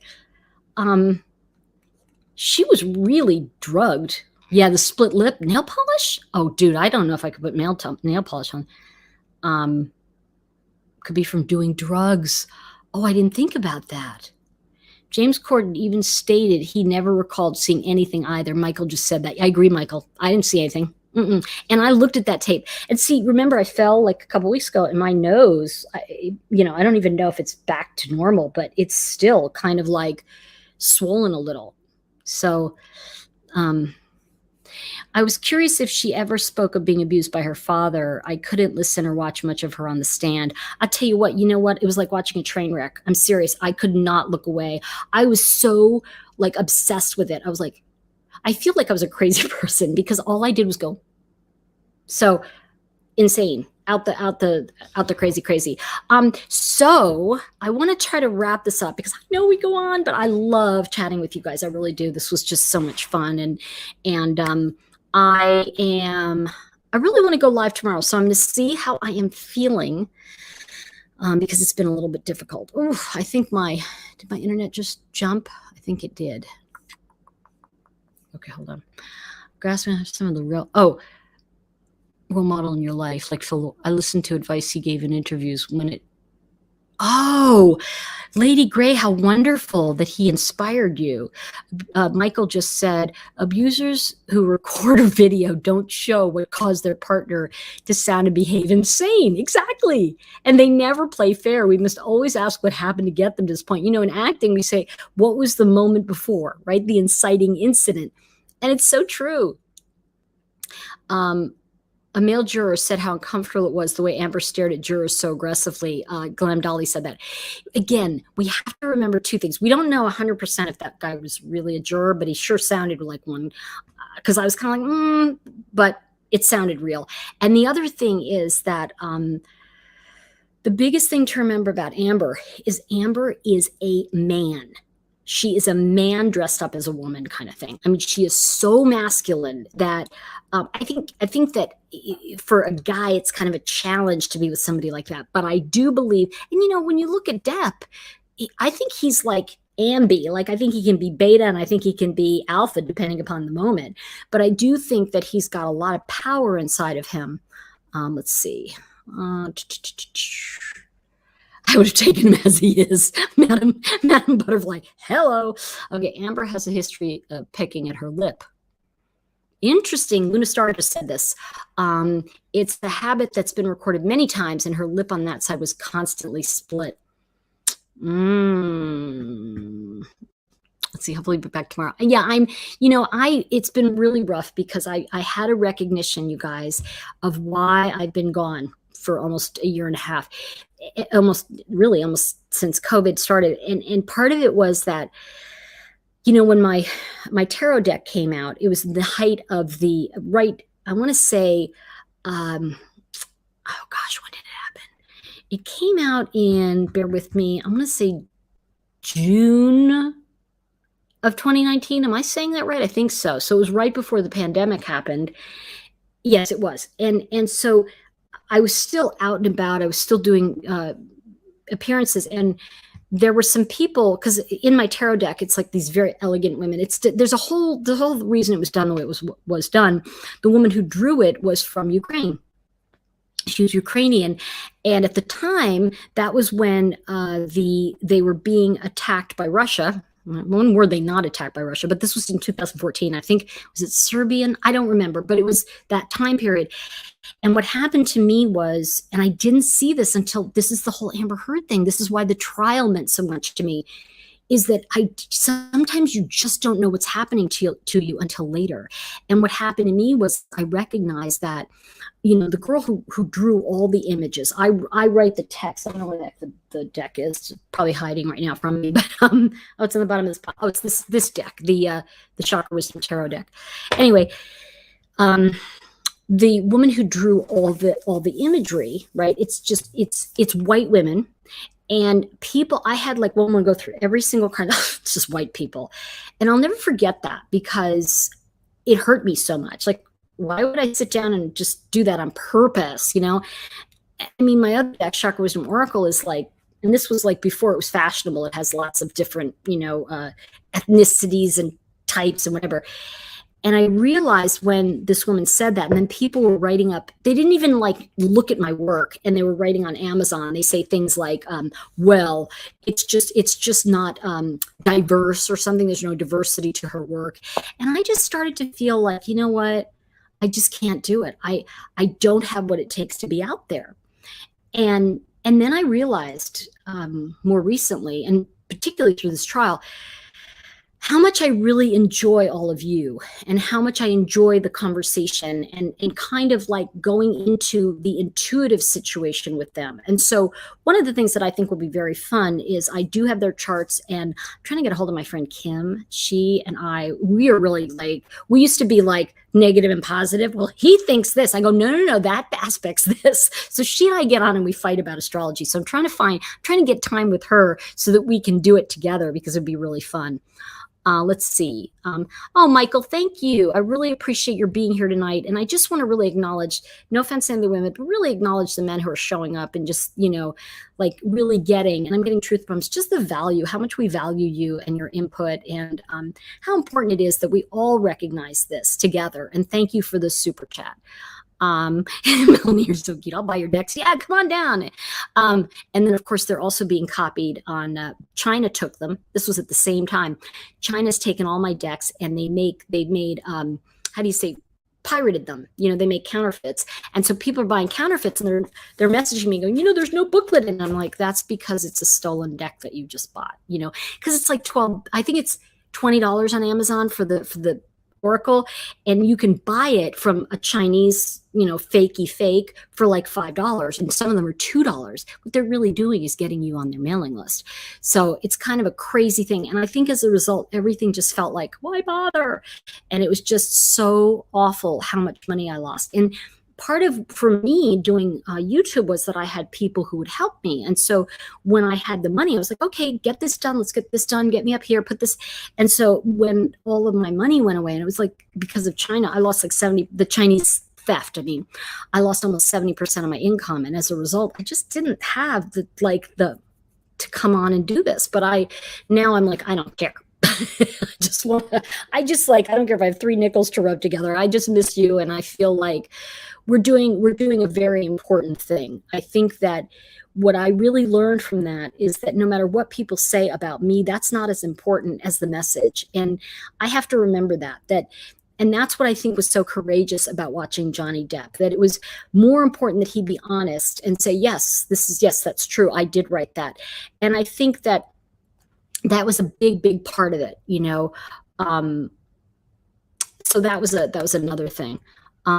Yeah, what's funny? I had for one time I had my PayPal up. I think it's PayPal at Tori Hartman, which is my name. I think that's my PayPal. But I would really love to do more of this. And one of the things I was thinking of doing was I really want to create a group again and have like a discussion where we talk about some of these issues. And I miss this because I'd really like to have some, do a group where it's like people over 45. Sorry if you're younger. I'm sorry about that. But, and any, and some of these fabulous men we've got too in our group. Hi, thank you. Let's see, Emily. Oh yeah, isn't that terrible, Emily? It was horrible. And I literally just I lost all my steam. I didn't have first of all, I didn't have money. And it was just a really tough time. And, one of those, like, you just kind of like lose it. And that was at the same time, check this out, you guys, and talk about like the perfect storm. That was the same time that I was diagnosed with ADHD. And that is huge with older women now. That's like one of the biggest things. And it's very sad. I'm in the movie business and I've worked on a few Johnny Depp movies. Oh, I just want to say, is it Zoso Metal God? Oh, Zoso Metal God. I think I got that right. Okay. Yeah, you said I've worked in a few Depp movies.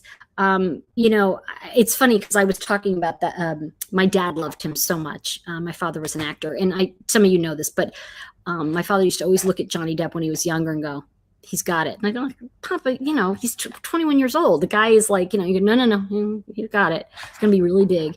And it's funny that I think Johnny Depp is going to be remembered not only for his talent, but his incredible courage. And I think that the love he shows every single person on a movie set, I don't know if it's so metal, but, or pronounced a different way, but, the love he shows every single person on a movie set, we could all learn a little bit about being kind to other people. And that's why on this channel, I say all the time, say what you mean what you say, but don't say it mean.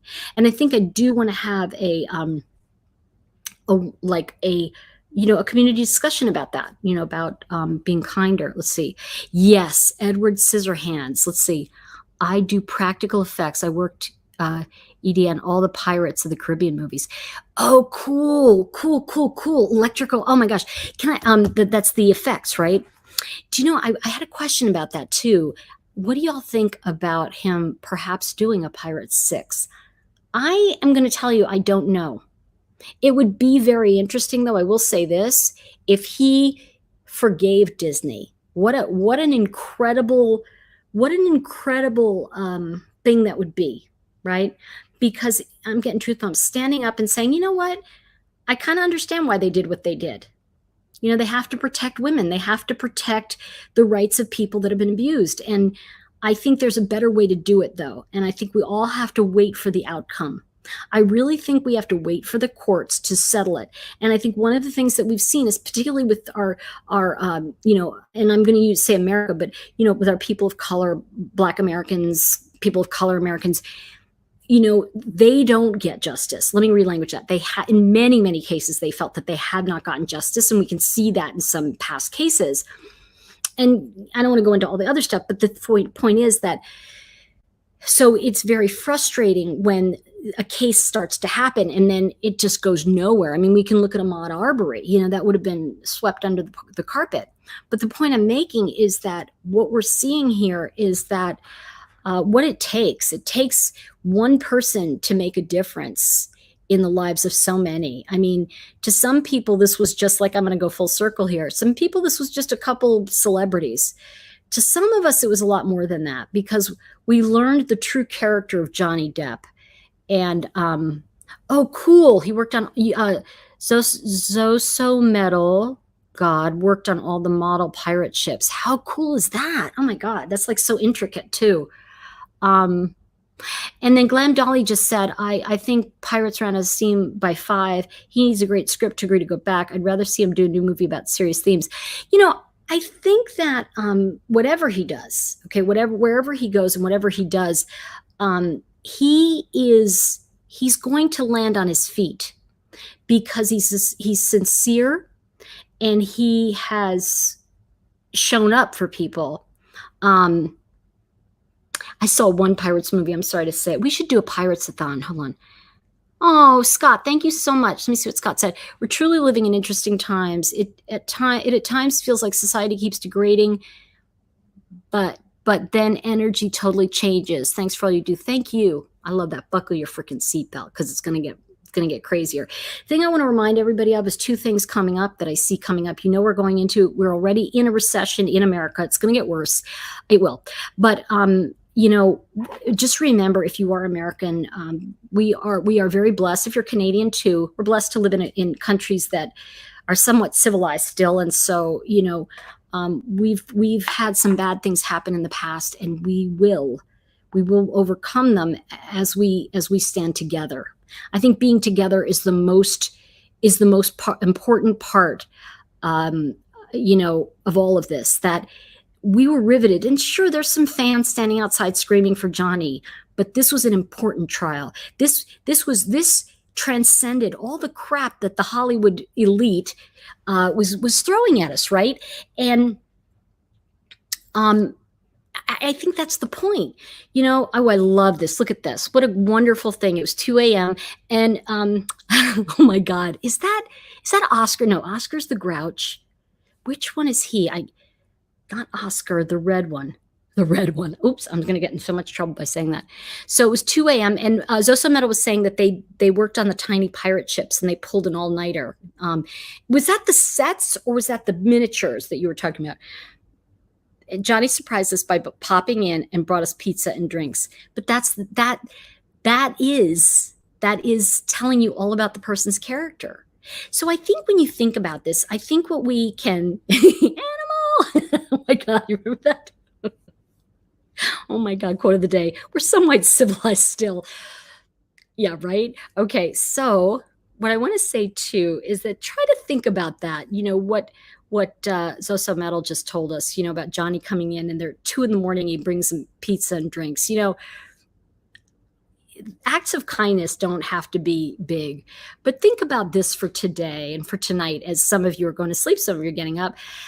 But I'm going to invite you all to breathe and just come into yourself and just kind of meditate on the moment, that what we all learned from this trial so far. And remember that a lesson unfolds. It's not a complete thing. We haven't just like, okay, this is everything we've learned.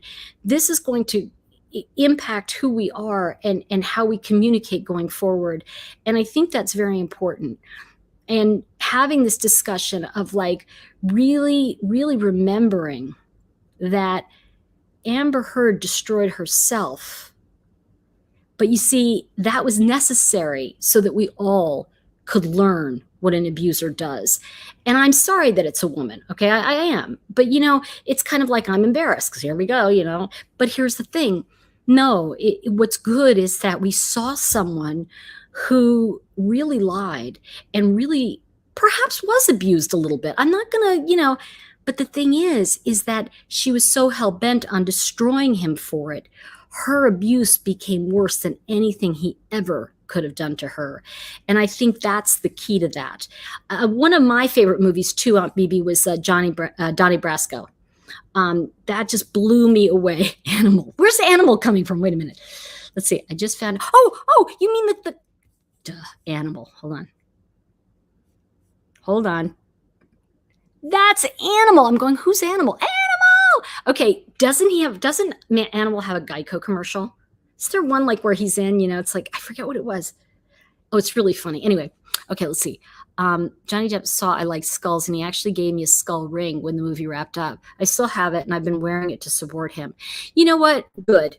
And I'm going to tell you something that I'm really impressed with is, and just I'm so happy that you're sharing this with us tonight, because I think that just shows you the heart of who this guy is and the beauty of it. I got to tell you, I said this before, and I'm sure some of you, tell me if you relate.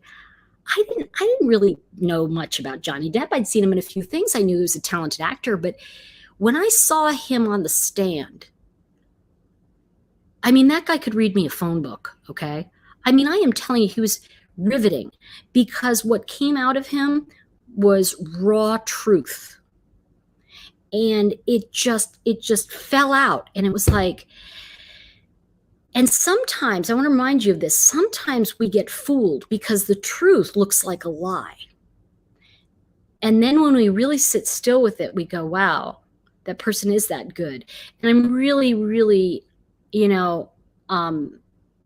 I'm really happy that not only do I love the fact that you have Animal on your just like, who's Animal? Oh, Animal. Of course it's Animal. I just want to say that, Johnny Depp likes skulls. You see a lot of them, but I'm really glad that you wore that to support him. And thank you. Thank you for sharing that with us, because he just seems like an incredible person. And I think that that's the one thing that I got out of the trial for me too, is that, he's a wonderful person. And just because someone gets beat up And any of you who've ever suffered from domestic violence, that doesn't define who you are. It doesn't. Oh, man. Am I back? I think I went out for a minute. Hold on.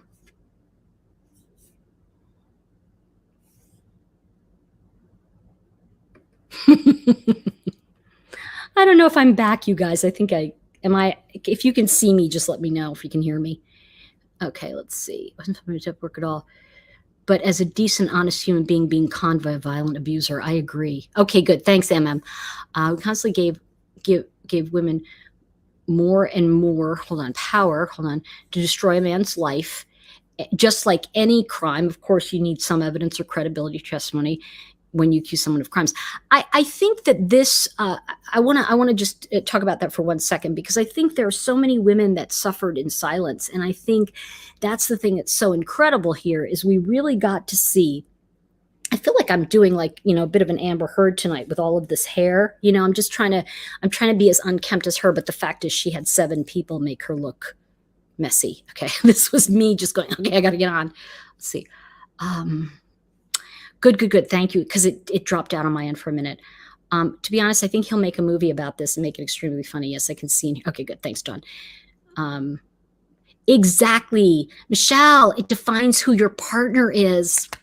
Love you, Michelle. And you know something? The other thing is, if you suffered, or if you were at the hand of someone who was violent or, horrible, I don't want to do too much about that. But what I want to say about that is that, you're here. You're here. And I want to remind you that, I think we've all forgotten in a way that, because these last 2 years have been such hell, I think the thing is that,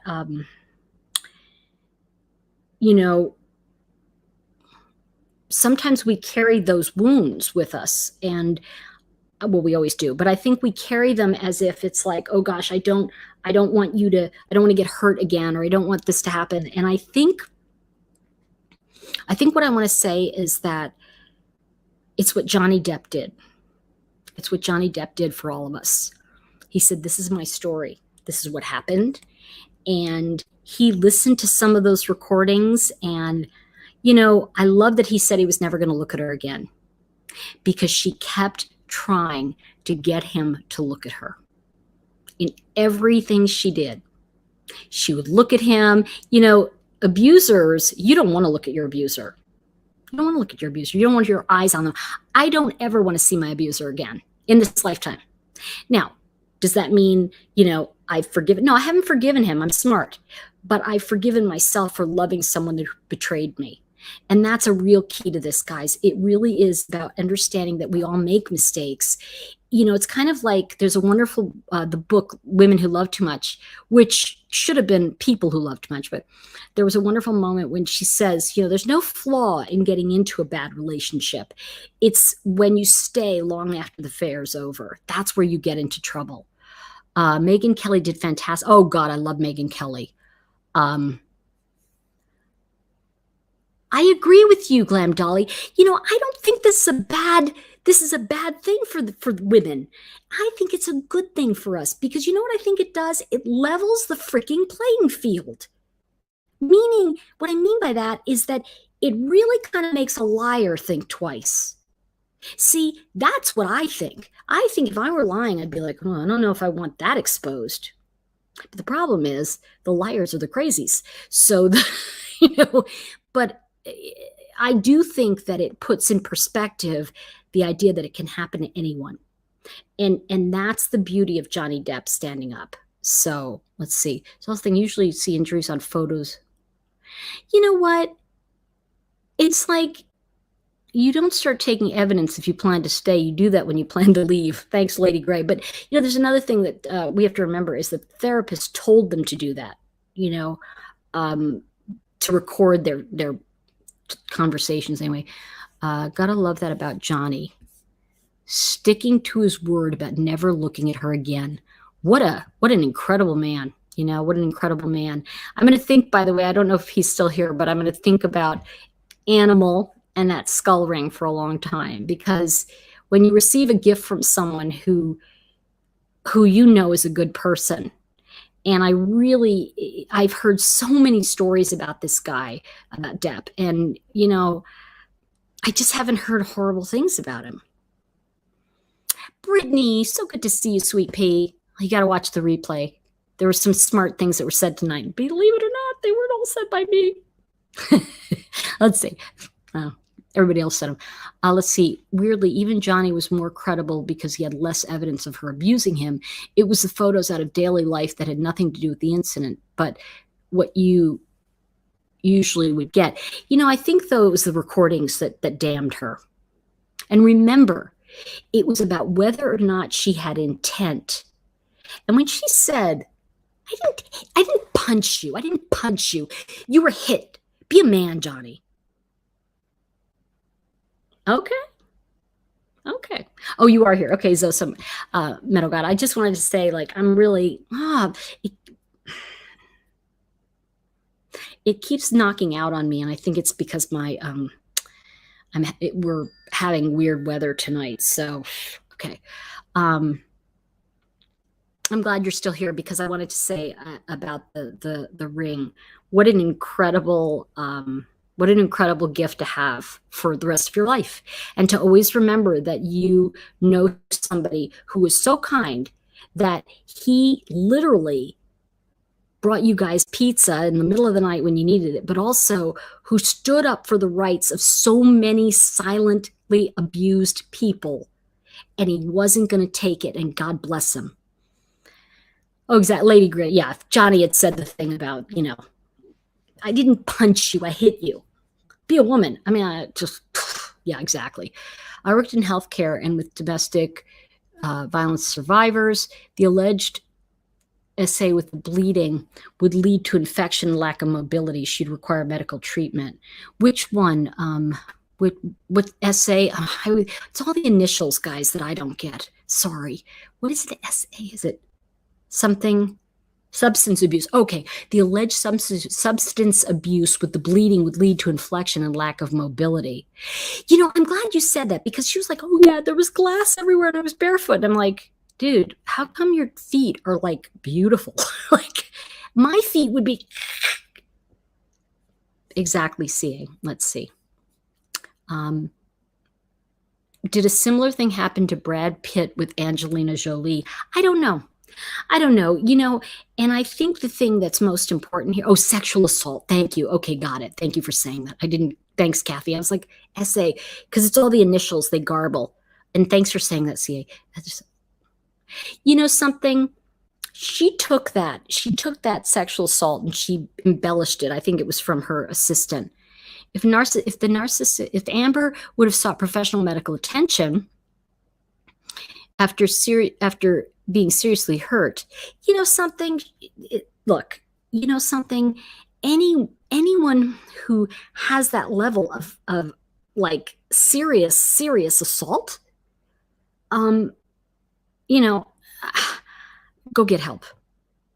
And I want to say that that's your excuse to get out of the house with the abuser. I don't know, Michelle, if you're still here, but I want to just say, when you really watch this case and you watch how it begins to turn, and there's a moment that he said something to his buddy. Yeah, I want to burn her corpse and I want to do all this stuff.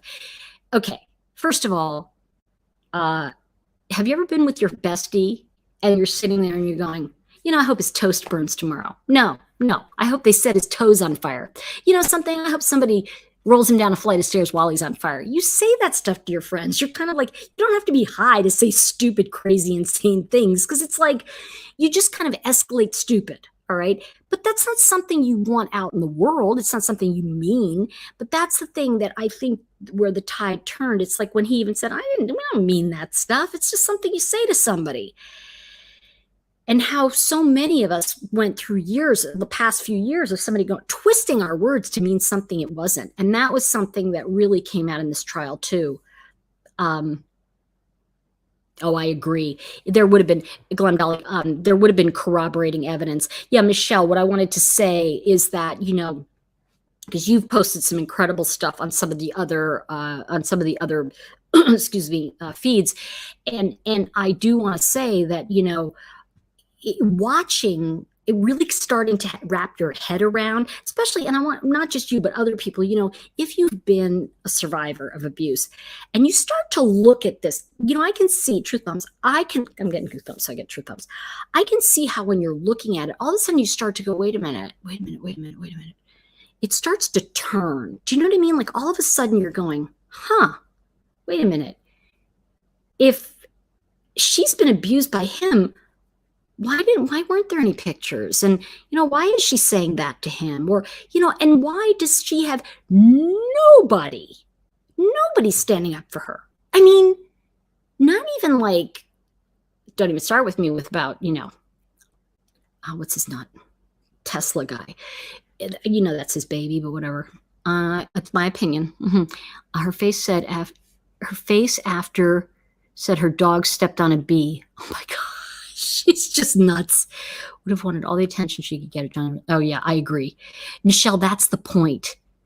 And you know, the thing too, is that when we watched her and we started to recognize that she was lying, I think that made a lot of people mad and thinking that she had set everything back. But I think if it's kind of like that movie, The Gauntlet, you know, with Clint Eastwood, where you get to the narrowest part and we just kept going. We got to the other side and we recognized that she has done more to make the world realize that an abuser doesn't necessarily have a penis. And I think that's very important. I think that because we're all talking gender fluidity, so an abuser doesn't look like an abuser. It could look like anything. And I think that's the biggest thing, the gift we can get. And, you know, anybody who's worked with Johnny Depp, you know, and I've watched so many videos in the past few weeks, everybody goes, the guy is really, he's the real deal. God bless him. Let me see. Let's see the lights in her face. Oh, I agree, Michael. Let's see. She also made us realize that having a vagina doesn't equal speaking the truth. Thank you, Lady Gray. You know, and that's the thing, is that liars can show up in any form. And people that, you know, people that are honest, they show up in any form too. I think that I agree with you, CA, and thank you, because I don't know, I'm going to say she, but she said, thank you for having this discussion. I feel like it's not about whether you like Johnny or Amber. It's about abuse. Even if you're not famous, this would get attention. You know, the thing is that it got the attention because of the fame. And that's when we were all like, you know, because we wanted to see, you know, a lot of people were saying, a lot of like, you know, especially a lot of the true crime channels that were kind of not covering it. Some of them were saying, well, it's just Hollywood stuff and I don't do that. But this is the crux of every crime out there. I don't care what you say. Anyone who is a criminal has been abused at one point in their life or another, or they have perceived abuse, and that can be mental illness. This is all to do with the way we see the world is the way we create the world.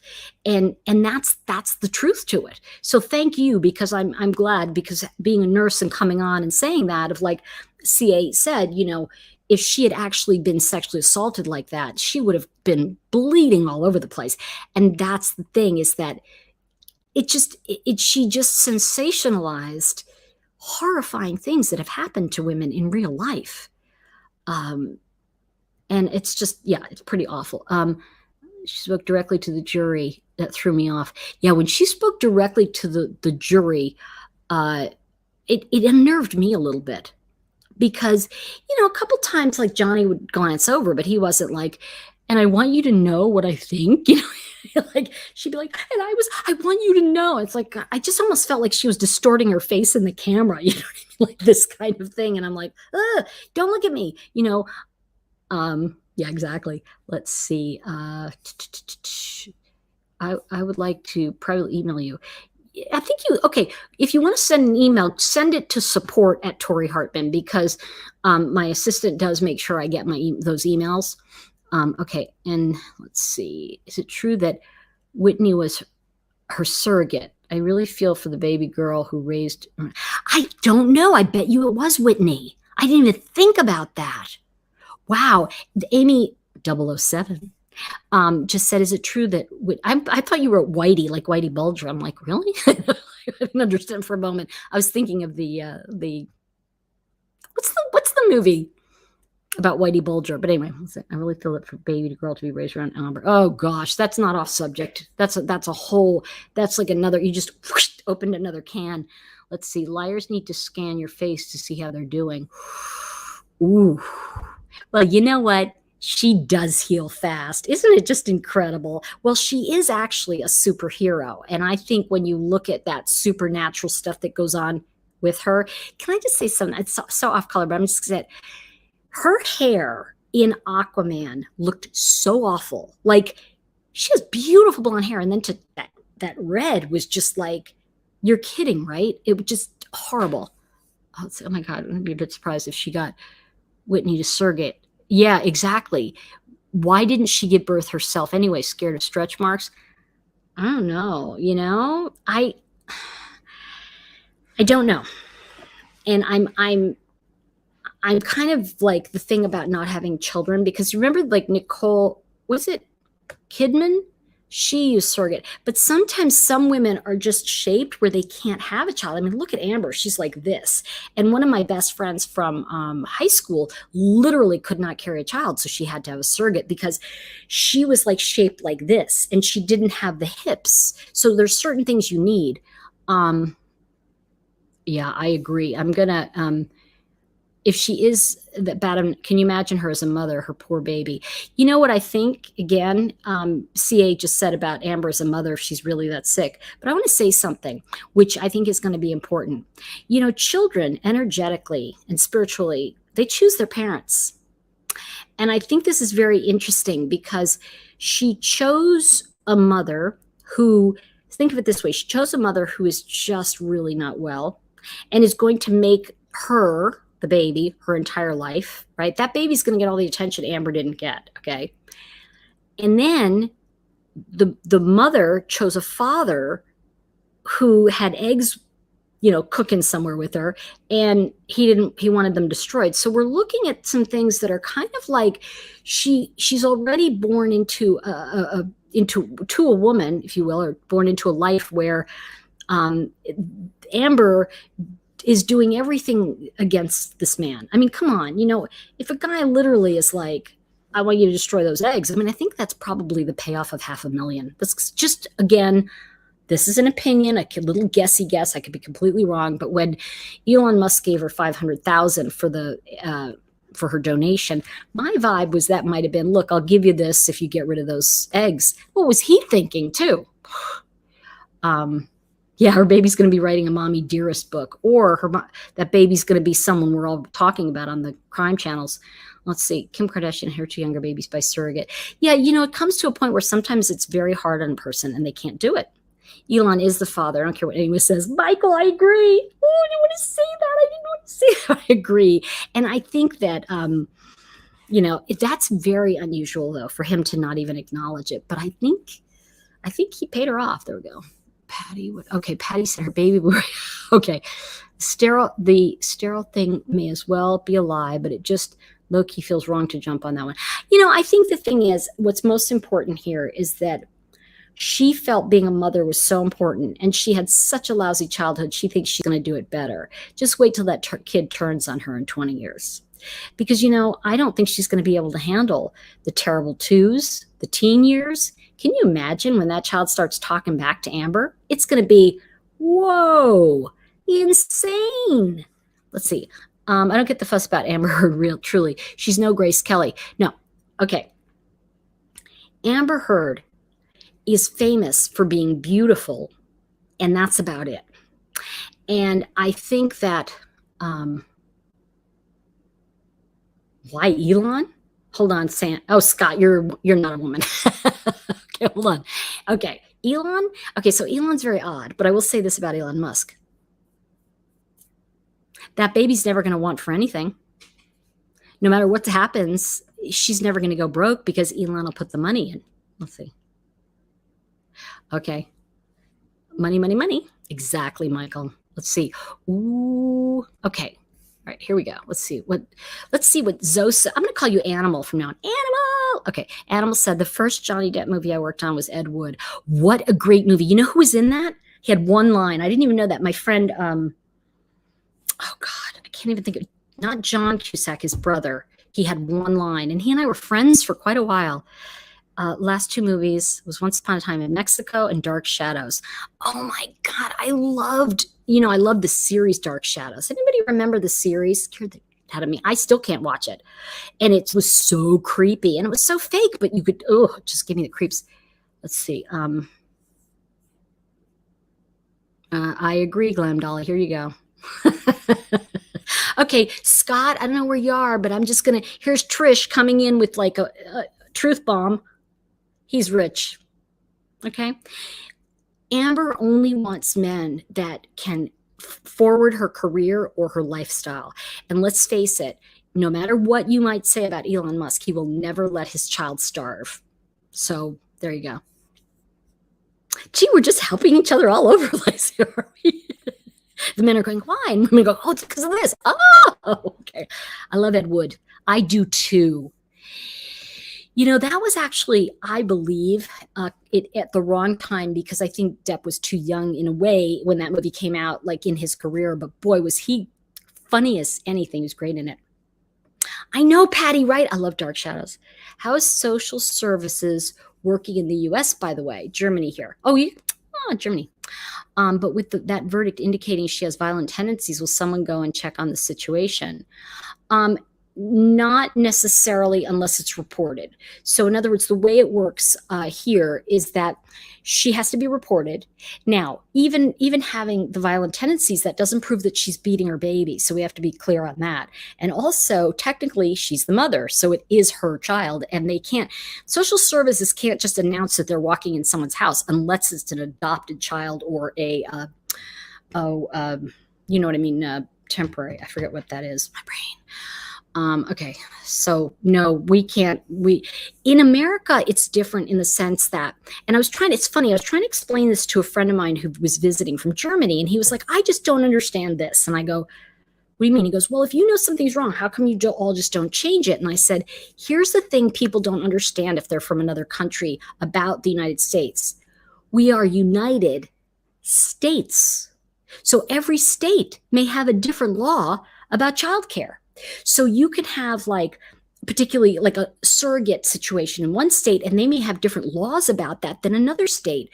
So it is very different. And so coming from a country where you have like one country and then municipalities, or like even in Britain, you've got you've got Devon, you've got different areas, right? And Turkey, I forget what they call it, but anyway, different areas, right? So those are areas, but they're not states. They're kind of like, it could even be provinces, but it's different. Like I think Canada has provinces, but those aren't necessarily states.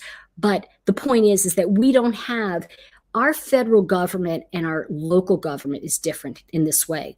Our federal government is only in our national and international relations. It's there to protect our borders, keep the sovereignty of America, and keep America basically running. It is not up to the federal government to decide who's going to be, in a lockdown or not. That really is state by state, but we got into that habit a little bit during the pandemic.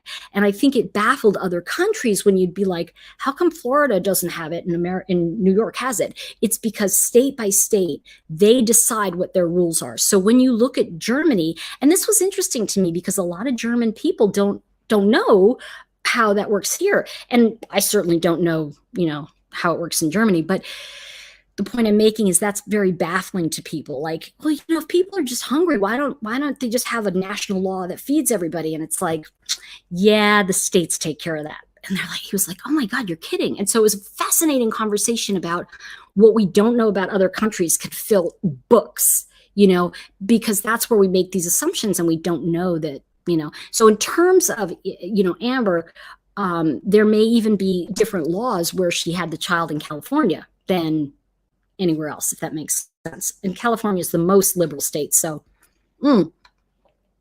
she could probably, in California, they could probably just pay you and take your baby. I mean, I don't know, but anyway, let's see. Okay. That's complex. Johnny Depp turns 59. I know, crazy. A load of fascinating older roles are now opening up to him as he enters a new phase of his life. I'm excited to see it. I hope he takes care of his health and quits drugs. I really want to put out there for him. I want to just, because one of the people who really stood by him was Robert Downey Jr. And Robert himself has had an incredible history with drugs and alcohol and getting sober. And I was around kind of at the time he was getting sober. And I just want to say that, like, it was, Robert Downey Jr. really handed the olive branch out to him. And I feel like he has a lot of compassion for other people, struggling with drugs and alcohol. And true alcoholics who are sober, we don't really judge other alcoholics who are not yet or not at all, because we know what that means. And I think what I'm trying to say, thank you, foster child is what I was trying to say. Thank you, LMP. But what I want to say is that for him to say, hey, to Depp, I'm going to offer you a role in Sherlock Holmes. He was even stepping out from his role and offering that role to Johnny Depp. So, it's really incredible. And I want to send a real big prayer out tonight for Johnny Depp to find the peace that he seeks. I think that there is a madness to that level of talent. And, I can only say that I think that the recovery for Johnny was big because he got his reputation back. Moon Capricorn, he fought and fought for 6 years to get out from under, and he has prevailed. I also want to say one thing about her winning $2 million. The $2 million was specifically about the attorney from Johnny Depp who said things about Amber Heard. And so that $2 million was for, not from what Johnny said. In fact, all of Johnny's people said he didn't say that. It was this attorney who didn't say, we want you to say this. Anyway, the point is that she got the $2 million from that. And I think she's crazy if she wants to appeal. Okay. If you have struggles, Michael, super cool. If you have struggles with drugs or alcohol, you can get better. I'm just coming up on 3 years myself. Right on. It's interesting though. I found that my years of sobriety, because really there's the 12 steps, and many of you know that. But the third, it's like I always abbreviate it, with first, second, third step is I can't, he can, I think I'll let him. And so really that coming up on that third year, completing it is that it's like, I think I'm just going to give it over, turning over is that third year. And the fourth year really is about, really admitting what happened, the truth, which is why I think we're also like impressed with Johnny Depp, because you don't have to be sober to work the steps in your life. I mean, I think you can be a good person. But I do think that ultimately the most important thing that Amber didn't get is that Johnny was not drinking at her. He was drinking because that's what alcoholics do. It's kind of like saying, why is he barking? Well, he's a dog. What are you talking about? I know, but why is he barking? He's a dog. You got a dog. It's like you can't yeah. So there you go. Okay, that was 6 years ago. He seemed to also be drunk. Okay, let's see what she said. Oh, yeah. Exactly. Okay, I want to put this up because this is really beautiful. Johnny gave Robert Downey Jr. something like 15 mil before Iron Man when he was recovering from his drug issues. He helped pull him out from his worst time. And, that's what friends do. That's what people do for each other. You admire someone, you help them out. And I want to just say, think about that today, too. Think about today, if you're starting your day, just go out in the world and say, who can I give a hand up to? Who can I be kind to that no one else is kind to? And I always make it my business when I see a serviceman, woman, of any service. I always go over and say, hey, I want to thank you for your service, because nobody thanks them. Nobody thinks about it. But if you do, it makes a difference in their life. And it could be the difference between them, going home and just, maybe not having a good evening versus having a good evening. Thank you, Patty. And yes. Scott said it best. It's not that you're naive. It's like you said, you could never fathom somebody doing something like that. And that's the thing, is that I don't think, I'm going to put this up so everybody knows what we're talking about. I don't think that I don't think it's one of those things where they were just going to do it and someday have a child. I think what happened here, Scott, was that, she was probably pushing, saying, I really want to have a baby. I really want to have a baby. He said, I don't want a baby with you. And she said, yeah, but I don't want to get it all out. And he was like, oh, well, why don't we do a surrogate? And that was when they were together. And, those eggs never got destroyed. Well, they got used. Okay. So, who can I give my 15 million to? Trish? That's the line of the night. Okay. Let's see. Yeah, we know for a fact that, this trial was exactly what Amber became, what she said she wanted to be. She was a poster child for abuse, but what she didn't know is that she was the butt of the joke. And you see, we don't always know when we wish for something, how it's going to turn out. We can't say, I want to look good while I create, change the world. Sometimes you're the one with the pioneers are the ones face down with the arrow in their back, because you can't always be the one that survives. And I remember when my dad, after World War II, I wasn't here, but my dad told me stories. And he said when they were up in, I think it was the Battle of the Bulge, the Germans were shelling. Sorry, Germans. No, I'm going to say the Nazis. Okay. They were being shelled by the other side. And one of the munitions thing caught on fire. And he said, my dad was 22. He said, a bunch of us were crawling. There's 3 guys. 3 guys? Yeah. And they crawled through the snow. Now in the Ardennes, there's not just snow, there's snow. Okay. So they crawled through the snow to get it. And they used snow to put out the fire. And my dad said later, he goes, it occurred to me after we did that, I looked at the other guys and said, you realize we're idiots, right? The guys were like, huh? He said, because I had 2 farm guys with me. And I went, we could have been blown up with this, And I went, oh my gosh, yeah. He goes, why'd you do it? He goes, well, because when I weighed it out really quickly, I realized if we had no munition, we'd be pancakes anyway. So what difference did it make? Die this way or die trying to stop it? So there you go. All right. Let's see. Thank you, Dawn. Poster child for crazy, Sharon. You are so right. I so admire the fact that Johnny Depp dresses up for kids and goes to the hospitals. And when I heard him talk about how at first it was like, ugh, and then it became very important to him, because of his own experience. His daughter had gotten very sick, and he said, it's just like your guts being ripped out of you. And it was just like, what a wonderful father, unbelievable. And if you want to see one of the most incredible clips, I think, of Johnny Depp, and it's been all over, is the one of him doing it was a French movie. He just had a little cameo, and he's speaking in French, and his French is like so pitch perfect. It's like, oh my gosh, Let's see. Judge a person by the way they treat someone who can be of no use to them. You know what? My dad used to always say that. My dad said the bigger they are, the nicer they are. He used to say that about Cher, of Sonny and Cher. He used to say that she was that person. Multiple witnesses confirmed Johnny Depp passes that test with flying colors. Well, we had one tonight, Animal told us that. Love that now. See, that's your new name, Animal. Whitney would possibly be, yes, because Whitney actually has the shape of a woman. Amber Heard is like a boy with tits. I mean, that's really, if you think about it. Yeah. I mean, it's funny, CA. I talked about Johnny's childhood in a different video at length about the both of them suffering from the alcoholism, and that is a big thing, by the way. That my father even said it. There were many times he wanted to leave my mom, but he was afraid she'd harm herself. And so that's something that really comes from, the threats of suicide that often happen.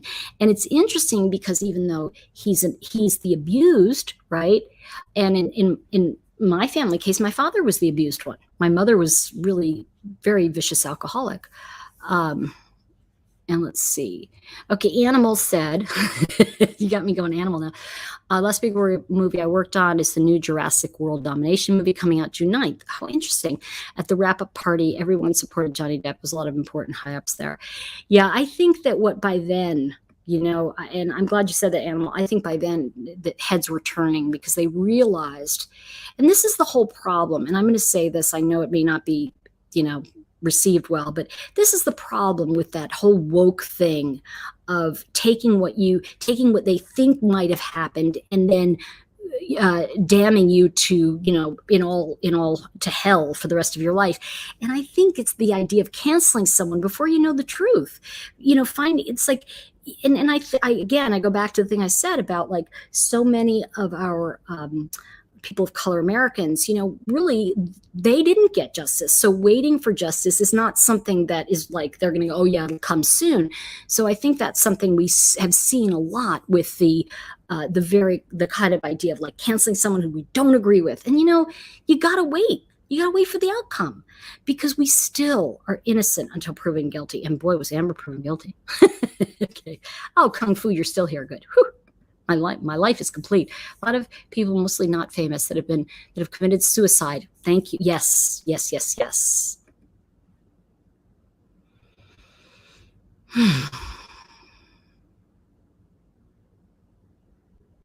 And we can also look at, we can go to the murder suicide of Bryn Hartman and Paul Hartman. I'm so sorry, my brain. But the thing is that they can't help it. There's mental illness there. I know. I really love hearing animal stuff. I know you're calling him Zoso Metal God. I know, but I like animal. Best story about that is when he was filming. I don't know. It's so funny. POC, Pirates of the Caribbean, could also be people of color. POC 4, I think he received a letter from a sick kid down the road. He went there in his break on a 12-hour workday in full costume in the heat. This is the kind of person he is. Oh my God, Brittany, can I tell you something? I have a friend who's like one of the angriest women in America, and she's so funny. She goes, he just wants to buy with that, and I'm like, oh my God, that's so funny. And it was true. But that's the problem, a lot of people don't understand female anatomy. Like if you are not built a certain way, it's hard to have kids, because I had one friend like that, and she's like, couldn't do it, couldn't have a child. So she had to have a surrogate. Well, no shame in that. Let's see. Oh man. Okay. Also, it's fans. Amber friend.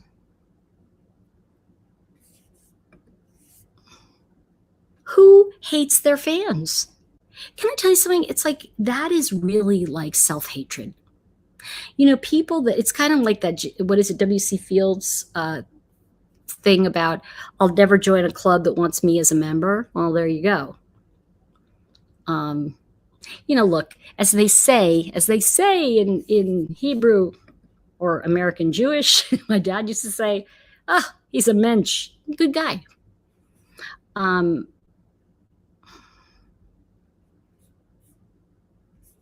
This is very true. Thank you for that, Lady Gray.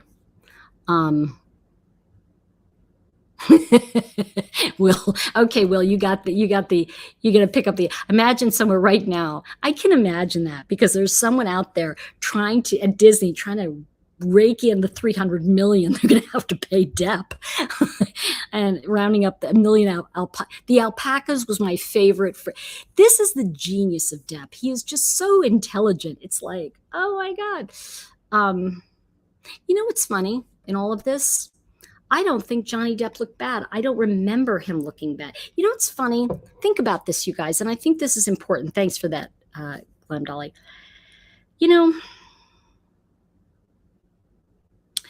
I think the most telling thing of this whole trial is that when when I look back and I can look at moment after moment after moment, even the moments when Depp could have possibly looked bad or I kind of went, oh, oops,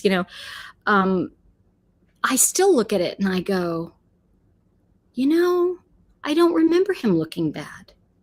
I remember him looking to me, and I don't know if we just step back and don't even think about the trial, right? Don't think about what was said necessarily, but just think of the impression you walked away with. Because you see, people don't remember that I got a bad write-up in Publishers Weekly for my first book. I do, but they won't. They just remember it was in Publishers Weekly, And so I think that's what I'm saying. If you step back and look at the impression we all have of Depp, it's, something? I got to know Johnny Depp. He let me get to know him. It was intimacy, into me see. I saw into him. I saw into his soul. I saw him speak about his mother and his father. I saw him speak about people in his life. But more importantly, I saw people speak for him, speak about him, who he was to them and is to them. And that's one of the greatest gifts you can get is to leave the room with your dignity. You know, it's the old thing. This is the difference for me between Amber Heard and Johnny Depp. Amber Heard wants to just be famous. You know, Johnny wants to leave a room with dignity. And I think that's a really big difference, you know, and I think that it's the thing that we watched is people taking things out of context. Like, you know, there's an old saying, you know, what is it? I guess something about, I can't think of it right now, but there's an old saying about, has to do with, has to do with monkeys. It's kind of like well, I'll be a monkey's uncle or something, you know, when you're surprised, I'll be a monkey's uncle. And like somebody was like, oh, he's trying to say that guy's a monkey. And it's like, no, it's an old saying, dude, like, stop. You know, every single moment is not an attack. Will Hall. Okay, Kung Fu Panda has officially given Will Hall the line of the night, which is somewhere out there. There's some poor little Disney peon who said, I stand with Amber. And now they're like trying to get Johnny back. It's funny. I agree. Will Hall, line of the night. Okay, let's see. If Disney's smart, they'll release a statement when someone's sitting in a pile of million tiny stuffed alpacas who apologizes to him. Do you know something? That would be very smart. But I don't think Disney's that smart. I sold all my Disney stock. Good, because everything's going down anyway. Let's see. Not physically giving birth. There's another thing Amber will never understand or experience it. She will talk about it like she has. I'm glad you said that. 10 Buffster. Yep, that's true. See, this is the problem. Is it's avoiding the nuances of life and then acting as if you did it. By the way, I'm just going to say this for the record. She's one of the worst actresses I've ever seen. I mean, I watched a few minutes of Aquaman. I went, this is horrible, you know? Okay, there you go. Amber's sister is a shell of a human being. It's sad. Amber's sister is really, thank you, Annie B. I think that Amber's sister is really like, I think it's, I'm just going to say it, you know, it's kind of like one gets the looks and the other gets the brawn. You know, and I think that Amber's sister is kind of like her hitman, follows, that kind of thing of like, and I think this is the, you know, everybody, when you have an Amber, you need a hatchet man. And I think in a sense, her sister's the hatchet person. And there's something else that I was confused about. Maybe you guys can help me. Oh, please, baby boss, I'm going to talk about that in a minute. Do you understand? Do you remember like the woman that Whitney was living with said, I still love her? So now is Whitney gay? I don't get, is Whitney a lesbian too? Is she with the woman? I'm completely confused. So I'm just curious if anybody picked up on that. I hope not, but let's see. Ellen Barkin. Oh God, yeah. Okay, let's see. Thanks, Allie. Appreciate you. Alley Cat Tails, love that. Ellen Barkin was such a waste of a witness. She was laughable. You know what's awful about Ellen Barkin? Is that Ellen Barkin was like she was like an Al-Anon on steroids, okay? She was, and I remember that time period. She was, oh God, she was married to Gabriel Byrne. Oh, good looking guy, man. Back in those days, woo, he was good looking. And he was a raging alcoholic. I think he beat the out of her. But you know, she had a habit of going from one drinker to another, and Johnny didn't even want to be in a relationship with her. She was his, like, you know, FOB, okay? She was a friend with benefits, and I'm really sorry he took on those benefits because, ew, okay? So that's what I have to say.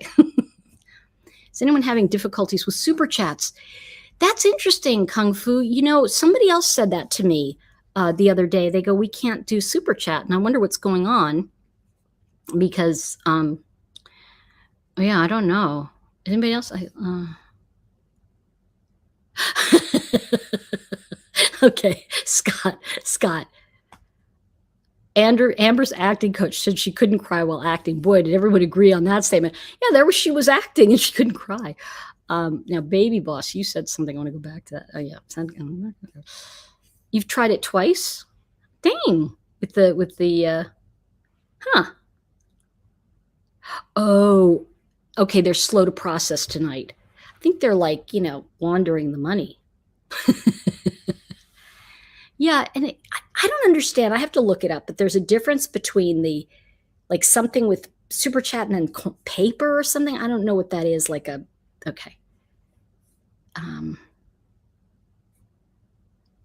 Oh, it's slow to process. That's what they're saying. Well, thank you, Kung Fu.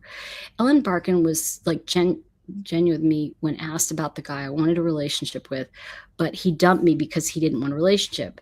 Can we change romantic because it's sexual? Yes. Okay. That's exactly it. Yeah. And I think that, this is such a thing with women where, we get involved with the man and we go, I kind of want more. And they're like, I don't really want more. Oh, okay. And I'm not saying I'm not a woman because I am, but I mean, I don't know. Like I think for me, it's like, and I always say this and I'm always honest about it. I'm like, look, I'm going to get too involved with you. So I can't just roll in the hay. I'm a Sagittarian, I get involved. But I have Pisces friends and they're like, woo, they can just have sex and it's like, whatever. Me, it's like, I can't. I'm involved. That's just the way I am. So I think that, it's not realistic to think that you can be involved with, have a relationship with a man that doesn't want one with you. That's like, come on. Because men are pretty honest. They'll come right out and say it. It's our listening ear that's a little problem. Like Judge Judy said, you got two ears for a reason. Let's see. Okay, Ellen was so punching above her weight with Depp. Oh, I agree. You know what? Yeah. Him young and beautiful. She was 10 years older. And I will say this. He said she was so possessive he dumped her, but she was also a little off the wall anyway. She was always a very strange actress, and I think that happens sometimes where an actress will do a few movies and they kind of fade out because they're odd and people don't want to work with them. Oh, Zeppelin.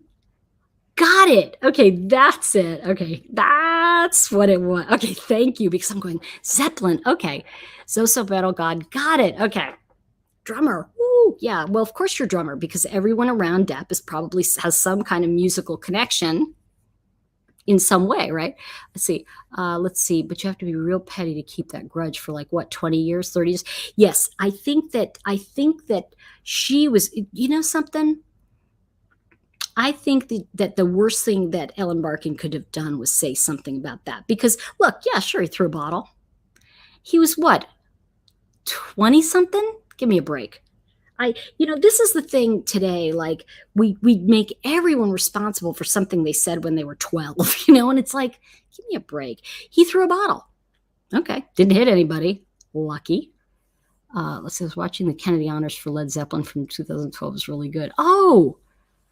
They were a great band. Anna was based on. Oh wait, I skipped, so I don't. Here we go. Oh, I didn't know that. Anna was based on John Bonham, the drummer of Led Zeppelin. Oh, that's so cool. It's so funny when we have these things that are kind of like our inside meaning and other people don't know it, but it means something to us. So thank you for sharing that with us. Now I'm always going to remember. See, not only are you a Led Zeppelin fan, but now I know what Animal was based on. So now I'll just call you Animal because I know who you are. I was just watching. Okay, Kathy, yeah. Kathy just said that for you, Animal. I don't know if you saw that, watching the Kennedy Honors. I'm on a pad. Oh, I was like, on a pad? What are you telling us about your month? What the hell's going on? She's like she's asking Scott about, yeah, I guess it's not processing or something. Yeah, I think that's what you do. They just started something else, you guys. She means an iPad. So thank you. I was like, oh, okay. But what I was going to say, they just started doing something, and I noticed this of like when you watch a playback, you can actually like donate at the playback point, which is interesting, right? I know. Zoso, bring in the good trivia. I agree, man. That's good. I know Kung Fu is like an iPad. I'm like, you're on a pad? What the hell are you talking about? Like, whatever. Okay. You do you. I just put this up without reading it. Let's see. Hard-faced Ellen Barker was lucky to be around at the time of Fatal Attraction and Lethal Instinct when Bunny Boiler roles were popular, and she was a shoo-in. Not great or versatile actress. You know something? Oh, thank you, Scott. You know what? You're right, because that was that time that women were insane, and that was that whole period. And thank you, Scott. Yeah, Kung Fu Tail. He did it. Yay. I'm a Sagittarius too, totally relate. Yeah, you know what's funny is that I just did a whole thing, and I was doing a series of readings. I had a special on my readings.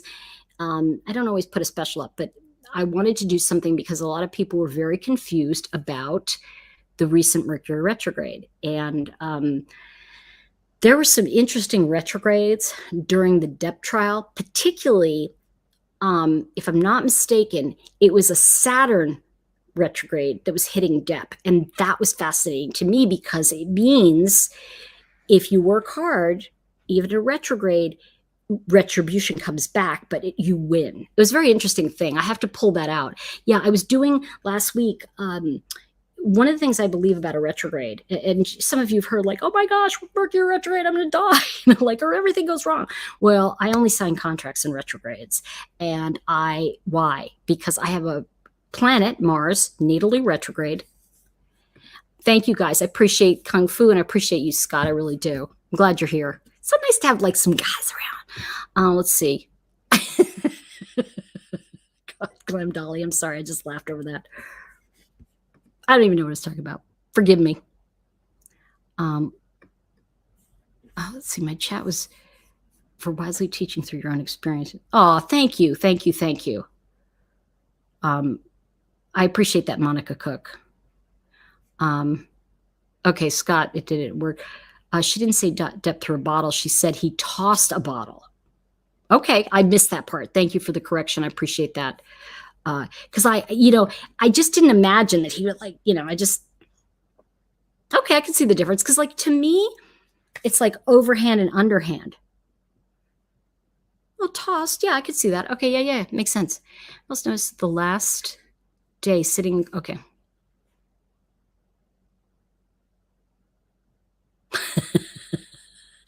Loves on the prairie. Okay. Thank you, Lisa. I think the thing that's most important for us is, and this is, I was just writing up, I was doing a writing, I'm working on a new blog that I'm going to put up if I ever get my site finished. It's like, I'm in the website hell. But anyway, I was working on a blog about how, the goals and visions and all that kind of stuff, and how important it is to Mercury retrograde. Thank you, LMP. Okay. But I was talking about the difference between a goal and an intention. And I think that it's really important to look at who we've become from joining together and observing what's going on in particular with the Depp trial, looking at what's happened and what we all noticed. And, I want to just say, I don't hate Amber Heard. I actually think that she had a pivotal role in all of us growing. And I really think, I feel for her in many ways. I mean, I know she brought it on herself. I know that she was very vicious and mean, but that level of internal rage comes from someone who is so unhappy and so sad and so sick that I still have that, there's a pathos, and I've said this before about her, where, it's not about her being a cruel, mean, vicious person. It's about recognizing that I think sometimes we have more empathy for women in any situation than we do a man. And I think when we see how sad and pitiful and really the pathos, the deep, pathetic, the pathetic situation where she would destroy something so incredible. I mean, she had the world handed to her with Johnny Depp. I mean, he loved her. He gave her everything she asked for, and yet it was never enough. And I think watching that whole thing just cave in on itself, it was like she was like liquefaction, she just pulled it down. And I think watching that, and what I want to say about it is that when I say to you that I don't hate Amber Heard, I think she did exactly what she said she was going to do. She became an ambassador for all women because we suddenly understood how sick and how sad and how pathetic an abuser is. And I think we saw how angry we were at the behavior as opposed to because here's somebody who had the world. Think about it, you guys. I mean, and I'm not just talking about her having Johnny Depp. It's not about that. She had a career. She had people that believed in her. She had so much. And she just destroyed it. I mean, that's what an abusive man does. When you look at how an abuser in a family destroys the family, that's what she did. But seeing it from a woman, I don't know what it is for me, but I'm wondering if you get that too. Seeing it come out of her was kind of like, oh, it's like a woman drunk. We go, ooh, but a man, it's like, oh, he needs to sleep it off. And I think we've come so far in the way we view people that being able to see it like that, I think we've really grown. I think we're in a different world right now. And I think that being able to really see that she was an abuser and how they operate. And I think every time we see something like this, it gives us a little bit of a nugget of, boy, that was really awful what she did. She must be in a lot of pain. And I remember saying that to my abuser. And I have to tell you, I think one of the stories I remember most is some of the names and circumstances will be changed to protect the innocent. But, I remember one day we had all this beautiful china, and he just swept his hand across the dining room table, and it all went smash to the floor. And I don't know what came over me in that moment. I don't know what happened, but there was that thing in me that I just picked up my purse and I put it over my shoulder. And little Owen, you remember my dog Owen, he was a baby at that point, but he was cowering, poor thing. And he went into his bed. But I remember looking at all of it, and I just had picked up my purse, and I just literally walked toward the front door. I was just leaving the house, and I remember him screaming after me, "Get back here, where are you going? You need to pick this up, you need to clean this up." And I remember getting to the door, and I had my hand on the door handle, or knob, and I just said, I don't know, door handle. And I said, no, I don't have to. You made it, you clean it. And I remember, I think when Depp talked about leaving the room, that was my leaving the room. No. And I remember after that moment, I went out, I went to a movie. And let me tell you something. It was the hardest thing I did because I really wanted to see the movie, and I enjoyed the movie, but I was still worried about what I was going to go home to. And a couple hours later, I went home. It was all cleaned up, and the person was very docile. And the thing that was interesting about it for me was that moment when, it was the I'm sorry, I'm sorry. And I said, you know what? I'll tell you how I feel. I said, I'm sorry that you're in so much pain, and I wish I could do something. I wish I knew what to do. I can't help you. And I think that was a turning point for me in a lot of my recovery and a lot of the work, is that I witnessed it, almost as if it wasn't me. And that's where I do a lot of work with the neutral observer. And when I work with people in working with the intuitive work. And I was able to just say, I'm so sorry. And I feel that way about Amber Heard. There's this part of me that does feel so sorry for her, because even some article that came out about her and her baby, and I thought, how pitiful. It's just, there's nothing truth. There's not a shred of truth in anything she's saying. That child is as big a pawn as Johnny was. And it's sad. It's sad for her, because she's going to wake up when that child turns 3 and 4 and starts talking back. She's not going to be equipped to know what to do. And this is what Amber has done to herself. And I think that's the pitiful thing, And it was a dreadful time, Glam Dolly, but it was also a very powerful time. And I can look back and say, I'm lucky. I'm lucky. I think that, I think that the only thing that can change Amber is, for her to have done to her in adulthood what she's done to Depp. The fact that if she even goes after an appeal, she's not with it. Because I'm going to be honest with you, I think at this point, if she appealed to Johnny, he wouldn't press it. He would just be drop it, let it go. Yes, Leisha just said Galactic Center Sagittarius. Yes, I'm December 19th as well. I think we both have that. I believe if she really looked at herself and maybe saw Dr. Phil, dual diagnostics, she could redeem herself on some level. I think that she would need she would need a lot of leverage. And I don't think she has it right now because, oh gosh, you know what? I'm just going to put this up because the hug for life, this is thug for life. I thought the hug, thug. See, love you anyway. I'm just going to say, I'm going to call you the T-hug. See, that's the new thing. You're a T-hug, buddy. Let's see. Her behavior is narcissistic, sociopathic. Maybe Johnny coming forward will save someone else from becoming a victim. I'm glad you said that because, and by the way, good to see you. I think that that's the thing is that we have to remember that both of them having come forward, like she in her viciousness, boy, we are lucky that we got to see her in all her finery behave the way she did, because I think it helped a lot of us. Yeah, I agree. I'm just my abuser yelled at me, the fridge needs cleaning, when I was leading my horse and pushing our 3-month-old baby off to a horse show. That's the point.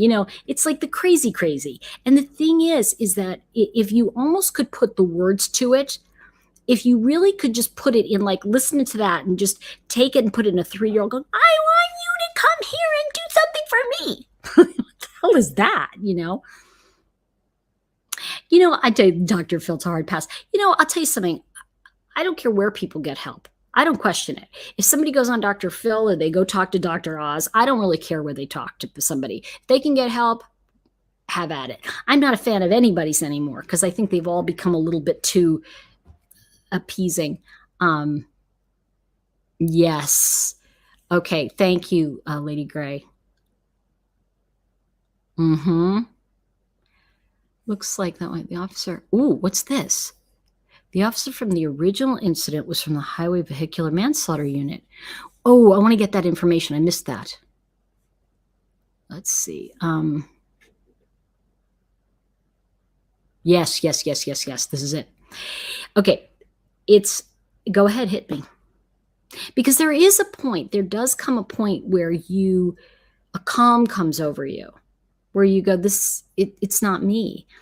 You either do that or you stay in there and you try to fight because you really think you can change that person. There's that moment. And believe me when I tell you this, I have no disrespect for people who stay, because the truth is there are other circumstances with people. Some people have children. They have, whatever's going on. Do you know what I'm saying? It's not, I am not here to sit here and judge anybody who stays in a difficult situation. I'm not in that room with them. Now, of course, with Johnny Depp and Amber Heard, we were all in the room because we heard everything that went on. So we can say some stuff about that.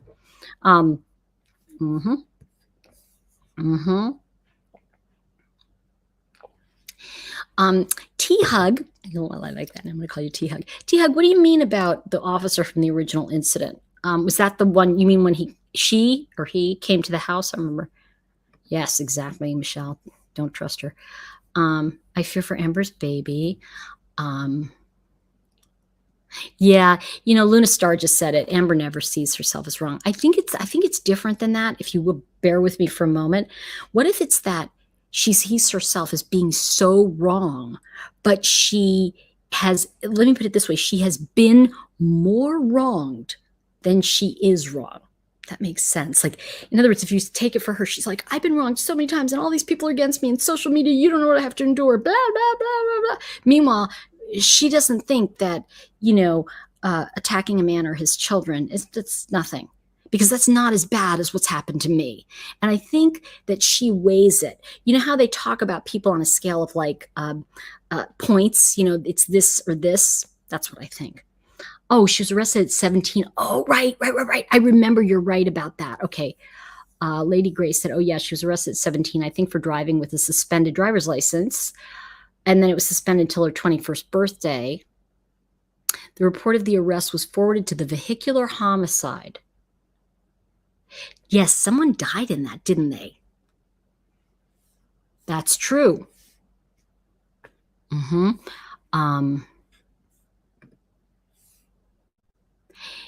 It's not that hurt people, it's that abusers do. And I want to say something, though, that the hurt people, abusers are hurt. There's something that hurt them, and they feel it's so big that they want to hurt somebody else. Did I miss something here? Wait a minute. Oh, Kung Fu, thank you. I appreciate the super chat. It kind of just completely, I don't know, it just went up into, and I just want to say thank you for that. Let's see, it's not, oh yeah, it is. But there's a saying, hurt people, because it's what I'm saying about Amber, is that, you know, she is so hurt inside about something we know nothing about. And it reminds me, gosh, we're just on stories tonight, but I will tell you this one story, and then I do have to get to sleep. But there's this wonderful story that I know. Let me think. Okay, and I think I've told it, but I kind of go into a different aspect of it, which is this, that I remember my abuser was one day, this person was cooking breakfast, and they were in a snit, and they were, you know, just angry at me for everything, and just, you know, saying some nasty things. And I was in the kitchen, they were cooking, and I was standing nearby, and I just left the kitchen. I just walked out of the kitchen. And he literally came after me a little bit, and he said, oh, so now you're just going to leave the room? You're going to run away? That's why I related to the Amber thing, right? And I said, so, and this is where, like, I was able to go, okay, let me get this straight. If I stay, you yell at me about stuff that I know nothing about. And then if I leave the room, I'm leaving. Can you help me with this? And because I twisted it enough, you see, the problem is they have it so that they want to twist you up and get you all caught up. But when you go, let me get this right. When you tell the story and it's true, they get all frazzled. And then, of course, breakfast was great. Well, I want to just say, I agree. What is my drink of choice? Me? What's my drink of choice? What do you mean, what am I drinking? I don't know. Amber, Trish, let's see. Amber was such a violent history. It's actually crazy. You know, and I think that's the thing. I pretty much drink water, but I am going to try this tomorrow, you guys. I have strawberries and lemons, and I'm going to make strawberry lemonade. I can't wait. So that said, I am going to sign off, but I'm going to say I've really enjoyed our interaction tonight. I love you guys. It's such an important community to me, and I'm really glad you were here tonight. And I'm going to get a ton of work done tomorrow because I want to get my website up. And I know what I was talking about, Mercury retrograde. I might bring up the charts tomorrow. Have a good night. Much, much love to everyone. And I'm with all of you. And there you go. Love you lots. Have a blessed night, everybody. Bye for now.